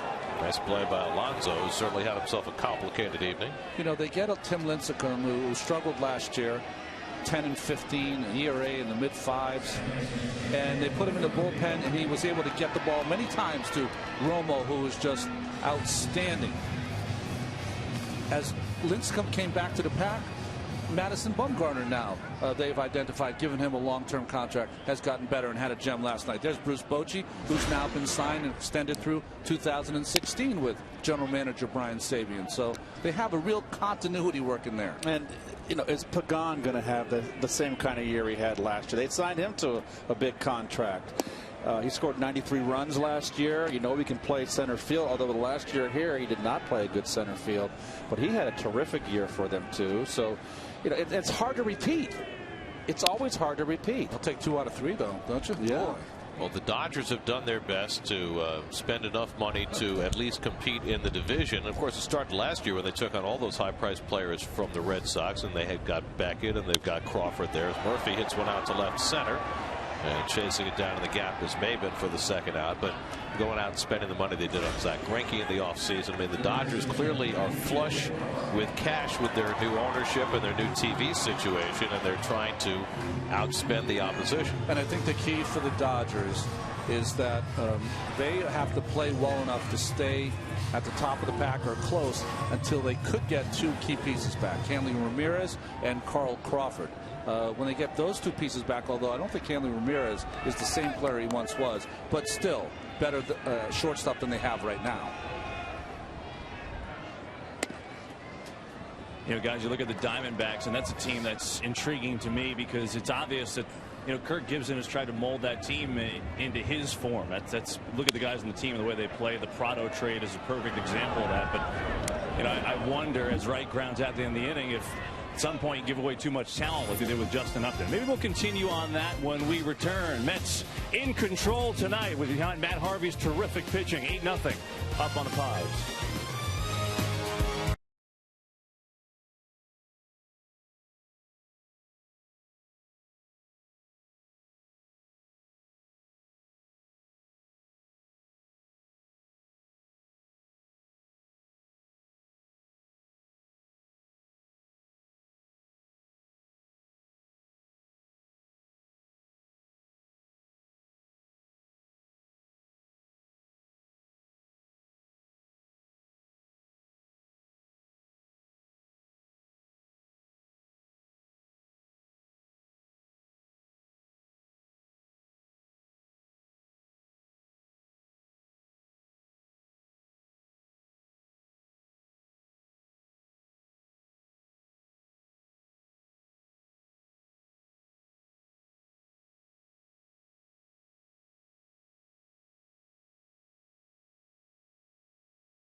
Up where he left off in his rookie season.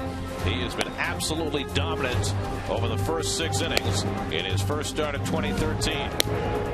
He's walked 1, he struck out 8, he's allowed only 1 base hit. And he takes the mound for the 7th inning to face the guy who has that hit, Everth Cabrera. A single to center field leading off in the 4th. Harvey promptly picked him off. And that's the way the night has gone for the 24-year-old from the University of North Carolina. A dominant beginning to his first full season in the big leagues. And Cabrera takes high for ball 1. We were talking about the National League West, and I think it's instructive to continue that discussion where Kevin left it off about the Diamondbacks. You know, so many teams are concentrating their resources on advanced metrics and trying to figure out how to maximize their talent. And the Diamondbacks seem in some ways to be going the other way and concentrating on maximizing their grit in the image of their manager. As Greg Burke gets up in the Mets bullpen. It's almost like Kirk Gibson's imploring them to be tougher as a unit. Something that you can't measure. Well, they certainly traded away their most talented player. There's no question about that. As Cabrera goes down on the changeup, 9 strikeouts for Matt Harvey, including the last 3.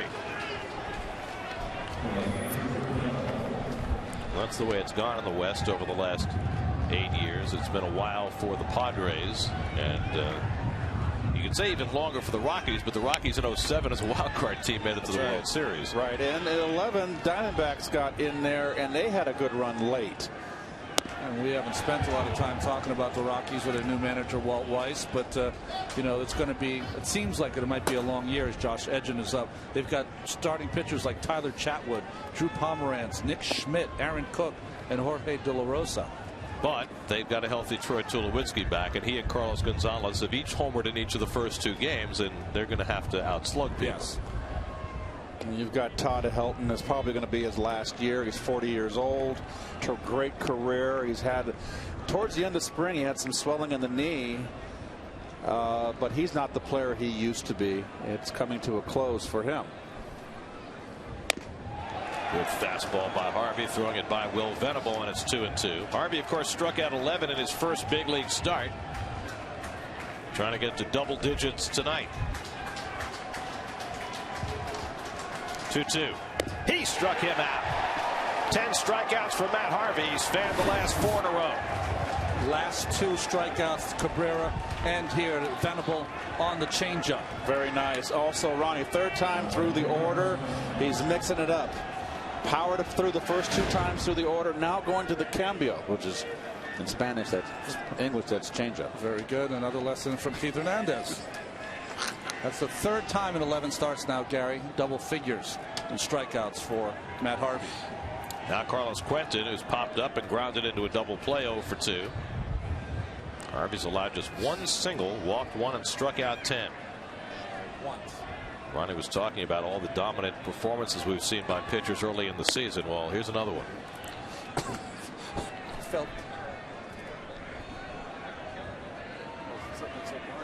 Well, it's a real advantage, guys, to come from these teams from Arizona where the weather's perfect every day, and then here into this weather in New York.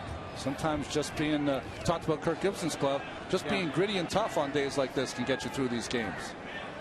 Well, there's another good one going on tonight, and that's in Washington. Gio Gonzalez has shut out the Marlins through 7, and he's hit a home run. 1-0 Washington. And they won 2-0 in their first game, right? They did, with Strasburg. I mean, Kershaw's already pulled off the pitcher shutout, hit a home run thing. First so that's not even out there. First time since 53? 53. On opening day, yeah. Mr. Lemon.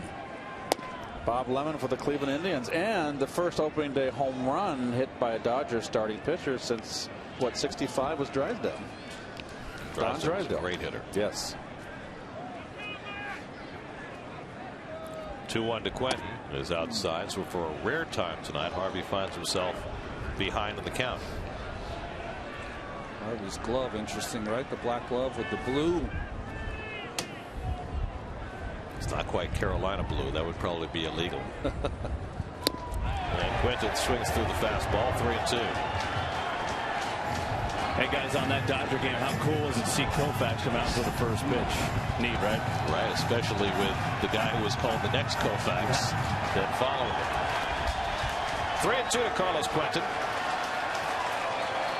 Outside, and Harvey issues his second walk of the night.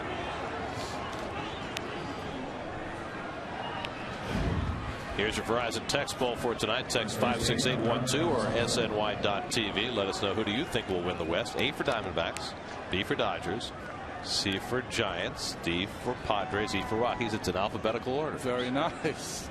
You better hurry up, folks, because we're in the 7th inning. It's almost over. Here's Yonder Alonso, who's been up twice and flied out to left both times. Able to tough his way through a potentially very dangerous play at first base when Colin Cowgill ran into his extended left arm, but was able to persevere. And he hits one in the air pretty well to center field, chasing Cowgill back. He gets there, side retired. 7 tremendous innings for Matt Harvey. He's given up just 1 hit and he struck out 10. Mets cruising with an 8-0 lead at the 7th inning stretch.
Harvey coming in after the top of the 7th, got the handshake from Terry Collins, so it looks like his first start of the year is done. And how could you ask for more in your first start of the season than what Matt Harvey gave tonight?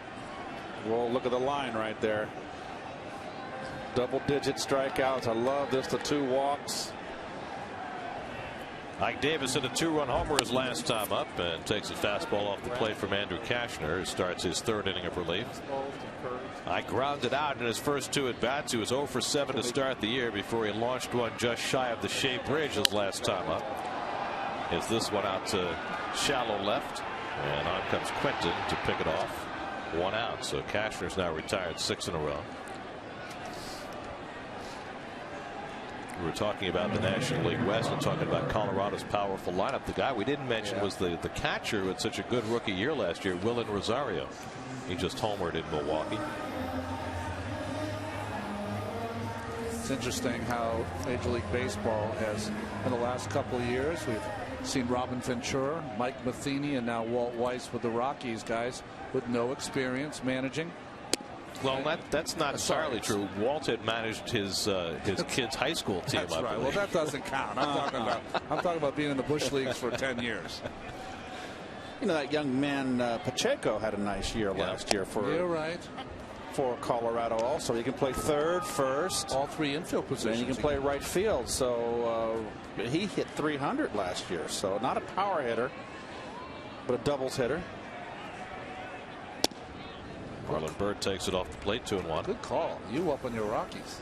Hey, I got a phone call from Skip, Mr. Picker, who we were going to do this. So I was on that computer studying. Not playing poker. It's always struck me about you, Keith, is that you take instruction very well. I do. You're very coachable. And I can take criticism too. As long as it's constructive. Well, what else would you get from this crowd? 3-2 not a Bird with Lucas Duda on deck. Thanks.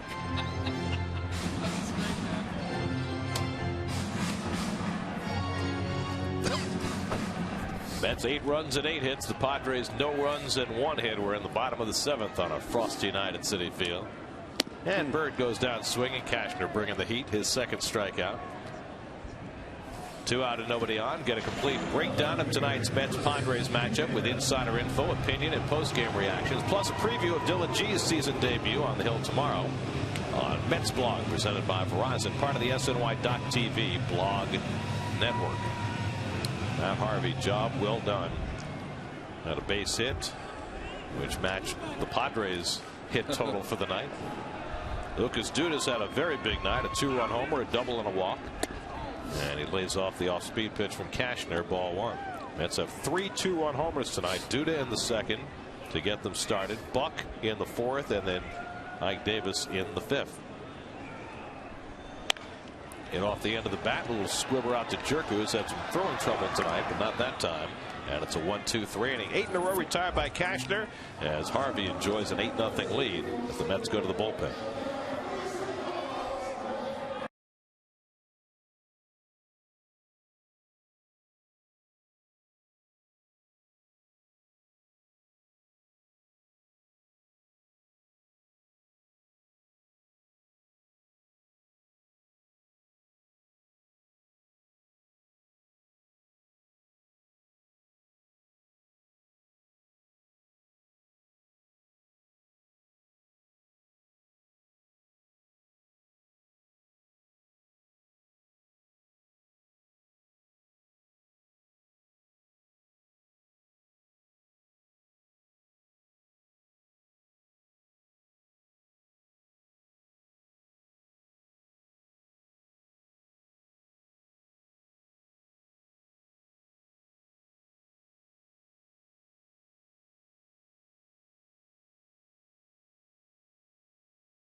Fourth most strikeouts for any pitcher in his first 10 starts for the Mets. Who had more?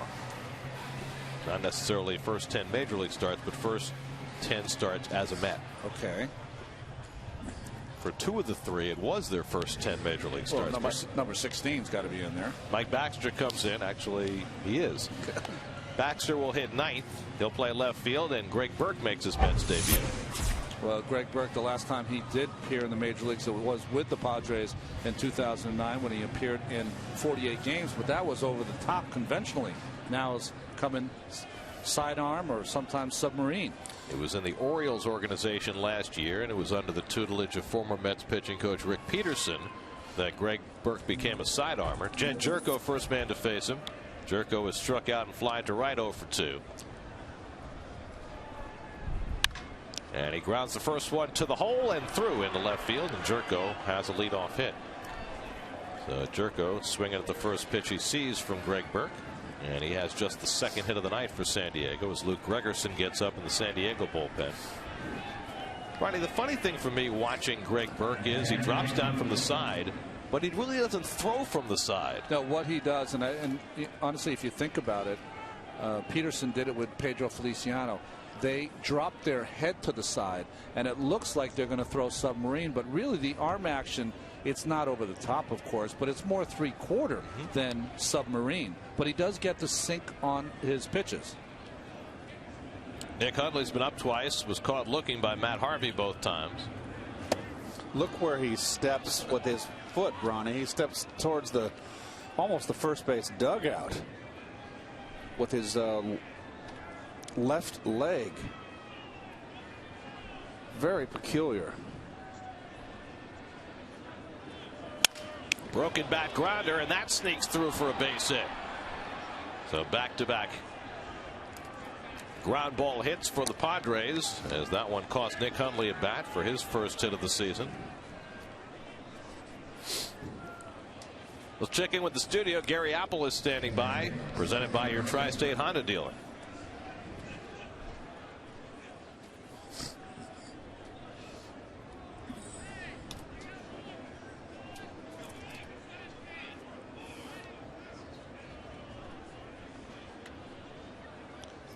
So the Marlins, who will come in here this weekend, are still looking for their first run. Hanging curveball, Gio hit out of the ballpark. So Burke's given up 2 seeing eye hits, and now he'll take on Alexi Amarista, who's 0 for 2.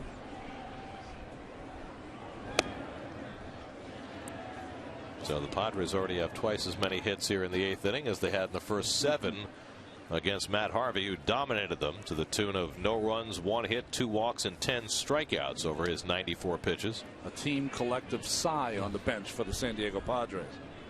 Well, if it's later in the season, then Matt Harvey is on the mound for this 8th inning, but no reason to push him in his first start on a cold night with a big lead. It's almost like he's stepping in the bucket as a hitter, right, Keith? It's a good call, Ron. It is a sidearm delivery. It's not a submarine. But it's really a high sidearm, right? I mean, it's not like a Quisenberry or a guy like that. No, or Tekulve or anything like that. Cecil Upshaw. Gene Garber. When he throws sidearm, ball tends to stay flat, Ron. You lose the sink. He's going to throw all 3 of his pitches, though. He has that upshoot kind of slider. Also, he has a changeup he'll use. There it is, against the left-handed hitters. Let's see if he features it here. Trying to get a double play here. Amarista, tough man to double up, and he lays off. No swing, says Tim McClellan. Nope.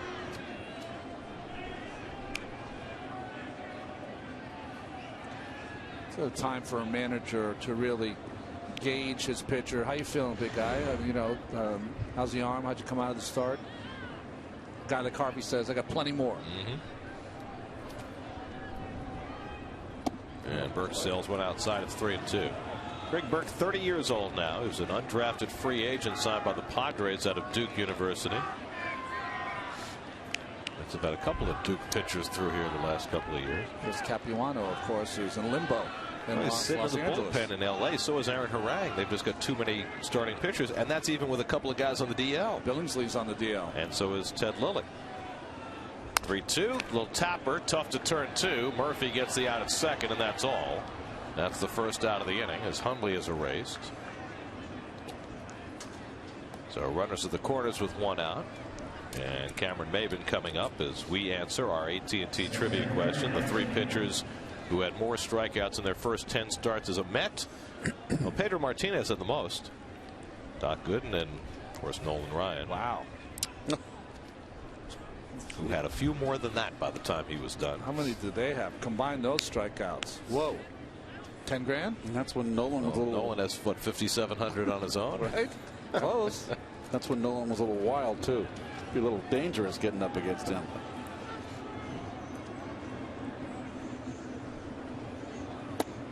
And Maben takes the sinker for ball 1. I remember as a kid The all-time strikeout record was Walter Johnson, 3508, and they said that'll never be broken. Of course. And it's been broken by what, 5 different people, 10 different people.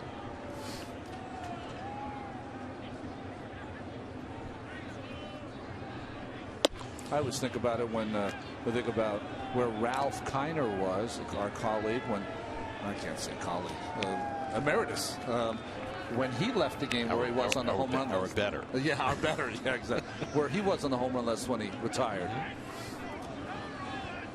Well, and Ralph only played 10 seasons. Yeah, right. And hit, what, 369?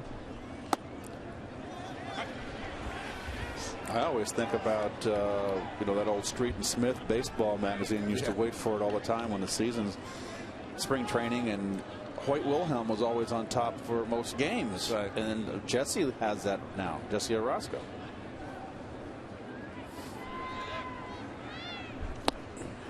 There's a good sink by Berg, and it's 2-2 to Maben. I think did Colby break it first, and then Jesse broke to Colby's run? Right, I think so. Jesse, one of those few players that played in 4 decades, right? Started in '79 was his first appearance. Tim McCarver played in 4 decades. 50s through the 80s. Did Big Orange? Did he make? No, he did not. Didn't make it to the 90s. Slowly hit. Wright gets the out at second as a run comes home, and so the Padres get on the board on the fielder's choice. Jerko comes in to make it 8-1. New York Mets baseball on SNY is brought to you by Xerox. With Xerox, you're ready for real business. By Honda. And by State Farm. Today's State Farm agent of the game is Brian Gill of Melville, New York. Contact Brian's office at brianmgill.com. Mark Kotsay announces a free agent, so it looks like Terry Collins wants to bring in the left-hander to face him. And so Josh Edgin will make his season debut. Greg Burke takes his exit. 8-1 Mets in the 8th. We'll be right back to Citi Field.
Well, you see his numbers from his season debut. Season debut. Oh, my goodness. That's all right. Josh had a tough spring training, so time to turn the page. Jesus Guzman will pinch hit for Mark Kotsay, who was pinch hitting for the pitcher, and he pops up the first pitch he sees. Mike Baxter started back, now comes in with the wind. Oh, hangs on to it. Adventurous route for Baxter. One pitch by Edgin, and he gets the out he needs to end the top of the 8th. He had it all the way.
Action would like to know about Keith's wardrobe tonight. Camel gloves, fur coat. That is a fashion statement, one way or another. Keith, would you like to expound? No, well, I couldn't find my solid blacks. I can only find my left-handed like one. these. Right. So I was forced to go undercover. You're never undercover, by the way. So now, what is this? What is this? I mean, I know this is fur, but what is? I don't know. You know what it's? Don't ask me because I forgot. Okay. I bought this I bought this in '86 after we won the World Series. Oh, you're not working tomorrow. I was going to say come with the answer tomorrow, but. Luke Gregerson comes on to pitch the bottom of the 8th for San Diego. Well, here's my question, Keith. As Buck shoots one to the second baseman, and Amarista comes up with it and makes the play. 1 pitch, 1 out.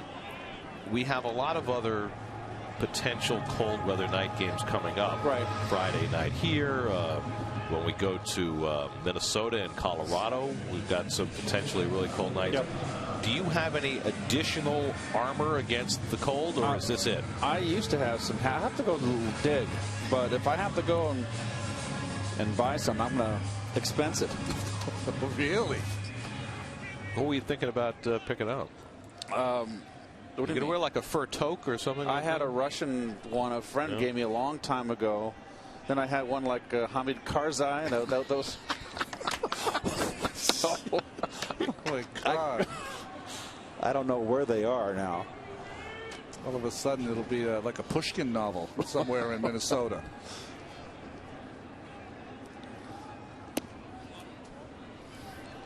Well, Troy Hawkins is up in the Mets bullpen. Looks like he'll get the call for the 9th inning. Mets able to give everybody some work in that bullpen with the blowout victory on opening day and another one tonight. 1-2 to Tejada. Well, tomorrow the Mets and Padres wrap up this opening series with a day game. Dylan G will be on the mound for the Mets against lefty Eric Stoltz. Our coverage begins at 12:30 tomorrow afternoon. Mets and Padres here at Citi Field. Now, I know you've signed a long-term deal. Did you get no day games after night games in that contract? Actually, hey, I've got all the road games this year. You do. You do. I don't know how that happened, but thank you. As Tejada goes down on strikes, and that's the second out. Second time he struck out tonight. There's your Mets box score presented by Audi. 3 2-run homers tonight from Lucas Duda, John Buck, and Ike Davis have helped pave the way. Matt Harvey did the rest on the mound, even got himself a hit at the plate. 7 scoreless for Harvey with 10 strikeouts, allowed just 2 hits. 1 hit, and had himself 2 walks and had himself quite a season debut. Here's Mike Baxter up for the first time this season. Came in on the double switch last inning, batting 9th in the order. It's going to be interesting to see how much playing time Baxter gets this year. The thought going into spring training was that he might share right field with Marlon Byrd, but Byrd had such a good spring that he won that position outright, at least to start. Yeah, and Baxter did not. But you know, my belief in this team is that their strength is, as they go along, is going to be in their depth and having guys on the bench who can play and play a lot and get a lot of at bats. Baxter being one of those.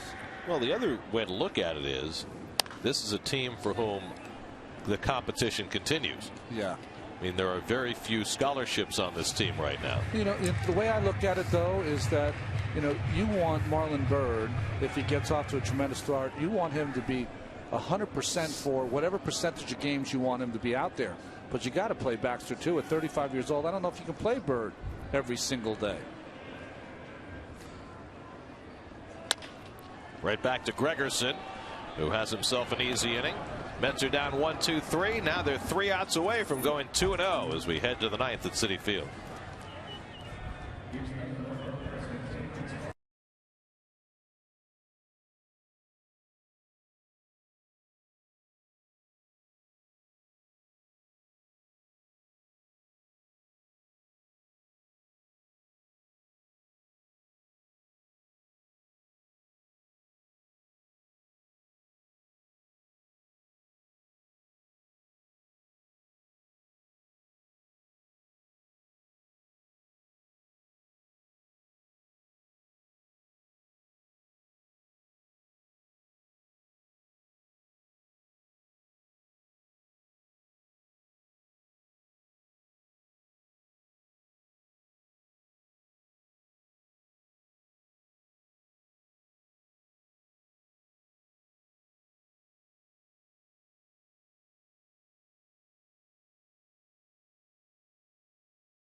edition is brought to you by your Mercedes-Benz Tri-State dealers. Visit them on the web at searchmercedes.com. LaTroy Hawkins, 40 years of age, makes his Mets debut. He'll try to finish things up here in the ninth. Making his 872nd appearance as LaTroy Hawkins. He made his first ball club with the Minnesota Twins in 1995. Played last year with the Angels, was in 48 games there. And he continues to be able to throw hard at age 40. Guy who started in his career, he's closed in his career, but has found greatest comfort as a 7th and 8th inning guy. Top of the batting order, Everett Cabrera, who had the only hit against Matt Harvey in 7 innings tonight, a single to center field in the 4th. The other 2 hits came off Greg Burke, where the Padres scored their run in the 8th. By the way, the Mets scored 11 runs on opening day. They've scored 8 runs tonight. 19 runs in the first 2 games, matches their most ever. Now, the funny thing is, the first time they did it in 1969, they lost one of those 2 games. Oh, wow. They lost their opener to the Expos in the first game in Expos history, 11-10. Then they beat the Expos 9-5. In 79, which was not a good year otherwise, they won both of those first 2 games and scored 19 runs. And now 19 runs in the first 2 in 2013. If Cabrera hadn't gotten that hit, Terry Collins would have the toughest decision to make since June 1st of last year. Based on his experience last year, I think he would have made a different decision.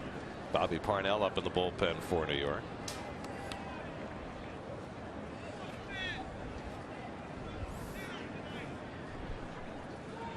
And I don't know whether that means Parnell's going to get a batter here in the 9th or he's just getting some work in. Here's the results of our Verizon text poll. Dodgers and Giants in a flat-footed tie. Wow. For who you think will win the National League West. Dodgers, Giants, tie. Who's the 2% that said the Rockets? Before. Jeez. Were they paying attention? We gave excellent analysis. Maybe you pumped them up a little too much. Maybe you're giving a high grade. Some people are just contrarians, you know. You've played that role in the past. I have.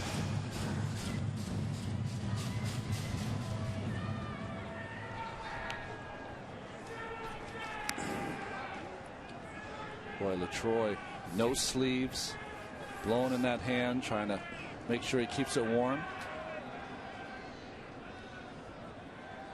I was going to say it was from all those years in Minnesota, but they were playing indoors in those days. Here's the 1-2, and Cabrera fouls it back. I'd have to say, and I never played at Tampa Bay, but my least favorite ballpark to play in was that Minnesota Homer Dome. Really? Hankey Dome. Whatever you want to call it. Did you play in the Kingdom in Seattle? Yes, I did. Both of them like playing in a garage. You had to walk down to get into the play, opposite of Madison Square Garden. One thing about both those buildings, they got very loud.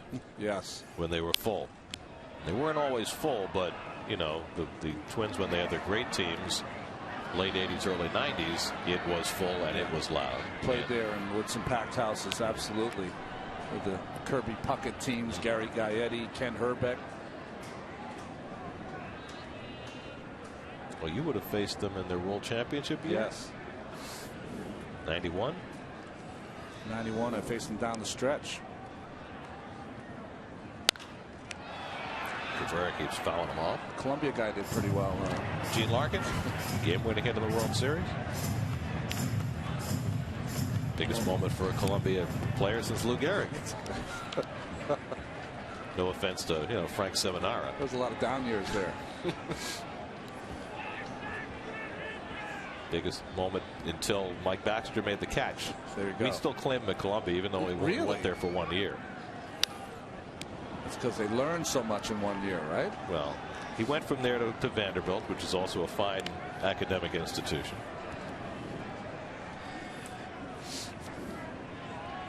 Baxter still hangs out in Nashville in the offseason, training with David Price and Pedro Alvarez and all those Vanderbilt alums. Got a lot more of those in the big leagues than Columbia got. Blanket. Ninth pitch of the at bat, and Cabrera wins that bout. His second hit of the night. It's a job well done in a situation where a guy could give up an at bat. Cabrera gets himself a base hit. Let's see what's coming up on WB Mason post-game live and check in with Chris Carlin and Bobby Ojeda, guys.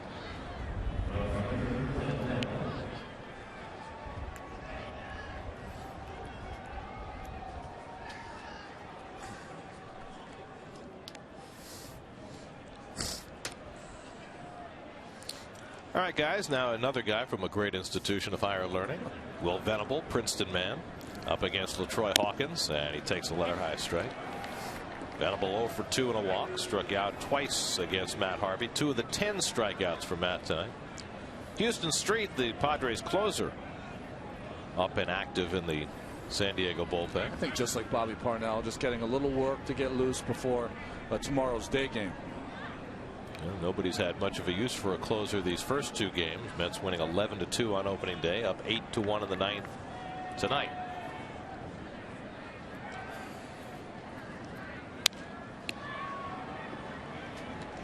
And Hawkins gets ahead on Venable 0-2. Well, it's going to be fun to watch Dylan G go to the mound tomorrow, if only because the last time Dylan pitched in the middle of last season, he was on a great hot streak, and quite unexpectedly at the All-Star break, his season ended because of a blood clot in his shoulder.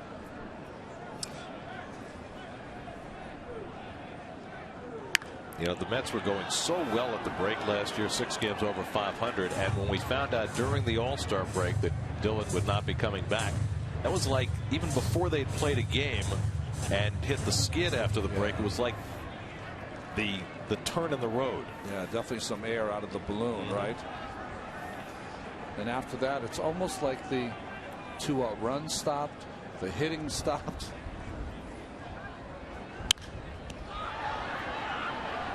Padres fouling off a lot of pitches against LaTroy Hawkins here in the night. LaTroy Hawkins probably throws a higher percentage of fastballs than probably just about any reliever in the game. Just comes right after him. Always has.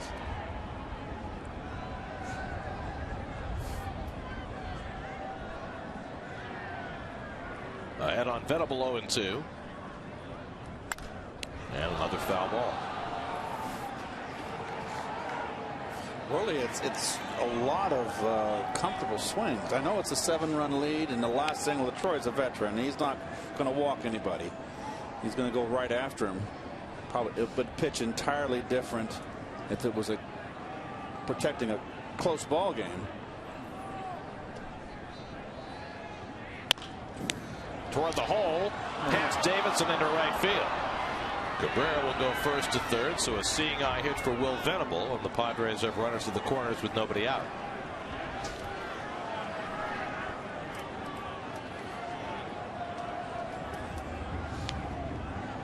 By the way, to your point, Ronnie, last year 70% fastballs for LaTroy Hawkins. That's extremely high for a guy that, I mean, he used to bring it 95 plus, but now more around the 90-mile-an-hour rate.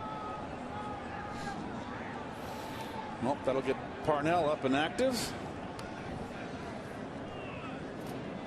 Carlos Quentin bats with first and third and nobody out. So whereas Parnell was up just to get some work in earlier in the inning, now he's getting up for real. As the inning has gotten off to a poor start for Hawkins. So Parnell, who for the first time in his career is closer from day one, getting himself ready. 1-1 to Quentin, who's 0 for 2 and a walk tonight. Padres had just 1 hit in the first 7 innings against Matt Harvey. They had a couple against Greg Burke in the 8th, and now 2 more against Hawkins in the 9th, but none of them really hit particularly hard. Just finding holes on the infield. 2 balls and a strike to Quentin, with Yonder Alonso waiting on deck.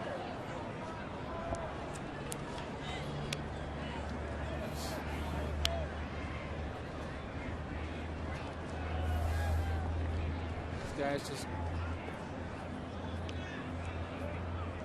on 2-1, Quentin lifts one out to right center field, and Bird is there to make the catch. Tagging at third is Cabrera. He'll come on in. A sacrifice fly for Quentin makes it 8-2 New York, with Venable holding at first and 1 out. No, both Padre runs brought home not on base hits, a fielder's choice, and now a sac fly. So now Yonder Alonso has been up 3 times, hit 3 fly balls.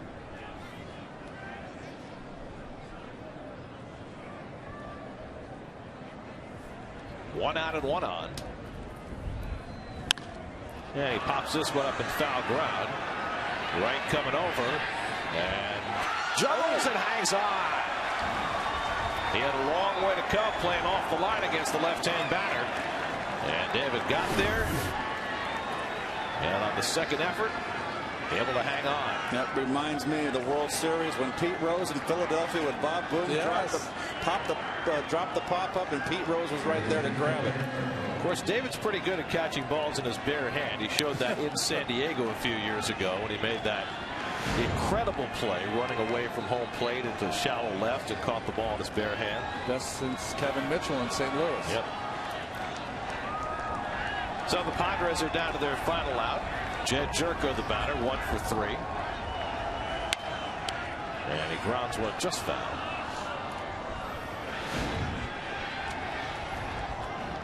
Coming up tonight on Geico Sports Night, much more on the Mets and Padres and everything New York sports. I'm sure they'll get into the Mike Rice Rutgers firing as well. Geico Sports Night after the postgame tonight, right here on SNY.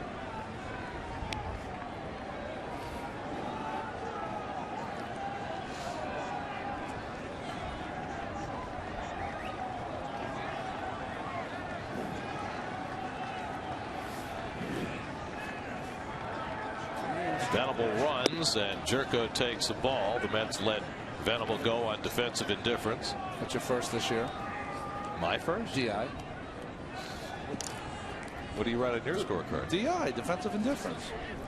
I just shortened it to I. Well, you do. Okay.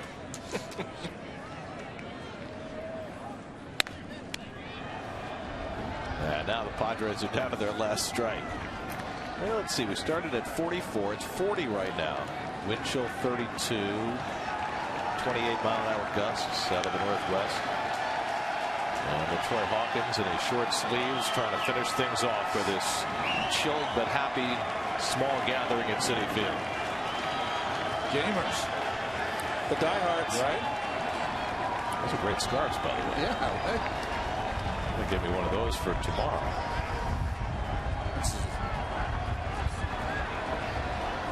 1-2 to Jed Jerko.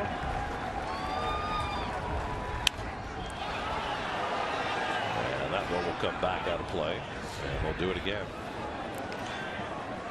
Well, I'll say one thing for Jerko, the young rookie. There's Nick Hundley in the on-deck circle. He doesn't get cheated. He's a swinger. He's a hacker.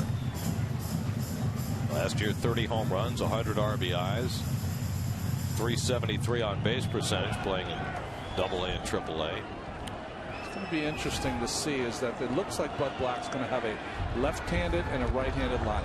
When a lefty pitches, Jerko's going to play second. Against a right-hander, he's going to play third. How they're moving back and forth until, of course, Headley comes back. He struggled a little bit at third base tonight. Played most of the spring at second. 1-2 to Jed Jerko. Hawkins misses low and away. Slider from LaTroy.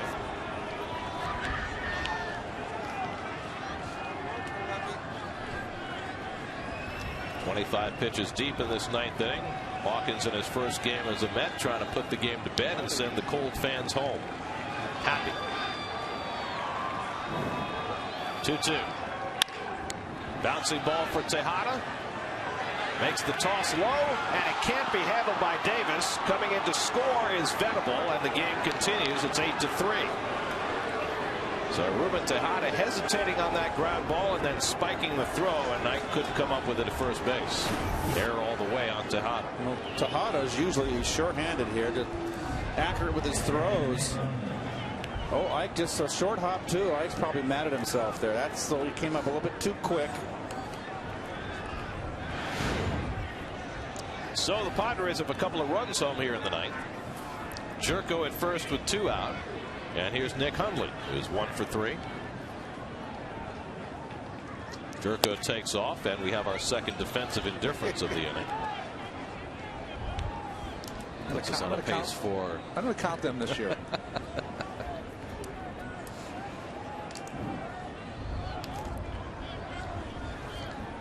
Hundley had a broken bat single up the middle against Greg Burke his last time up. And he hits a rocket to left field for a base hit. And that'll chase Jerko home with the third run of the inning. Hundley goes to second. He's in with a stand-up double. It's now 8-4. So the error by Tejada keeping the Padres alive. And that'll bring Terry Collins out of the dugout. He'll waste no time getting his closer into the game. So Hawkins victimized by a couple of soft hits. The error and now a rocket of a double for Hundley. 3 runs home for the Padres in the ninth. 8-4 New York, and Bobby Parnell will come in to try and secure the last out. We'll be back in just a moment.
Well, it's not a safe situation, but Bobby Parnell comes in to try and get the final out. Alexi Amarista, the batter, and he takes a strike.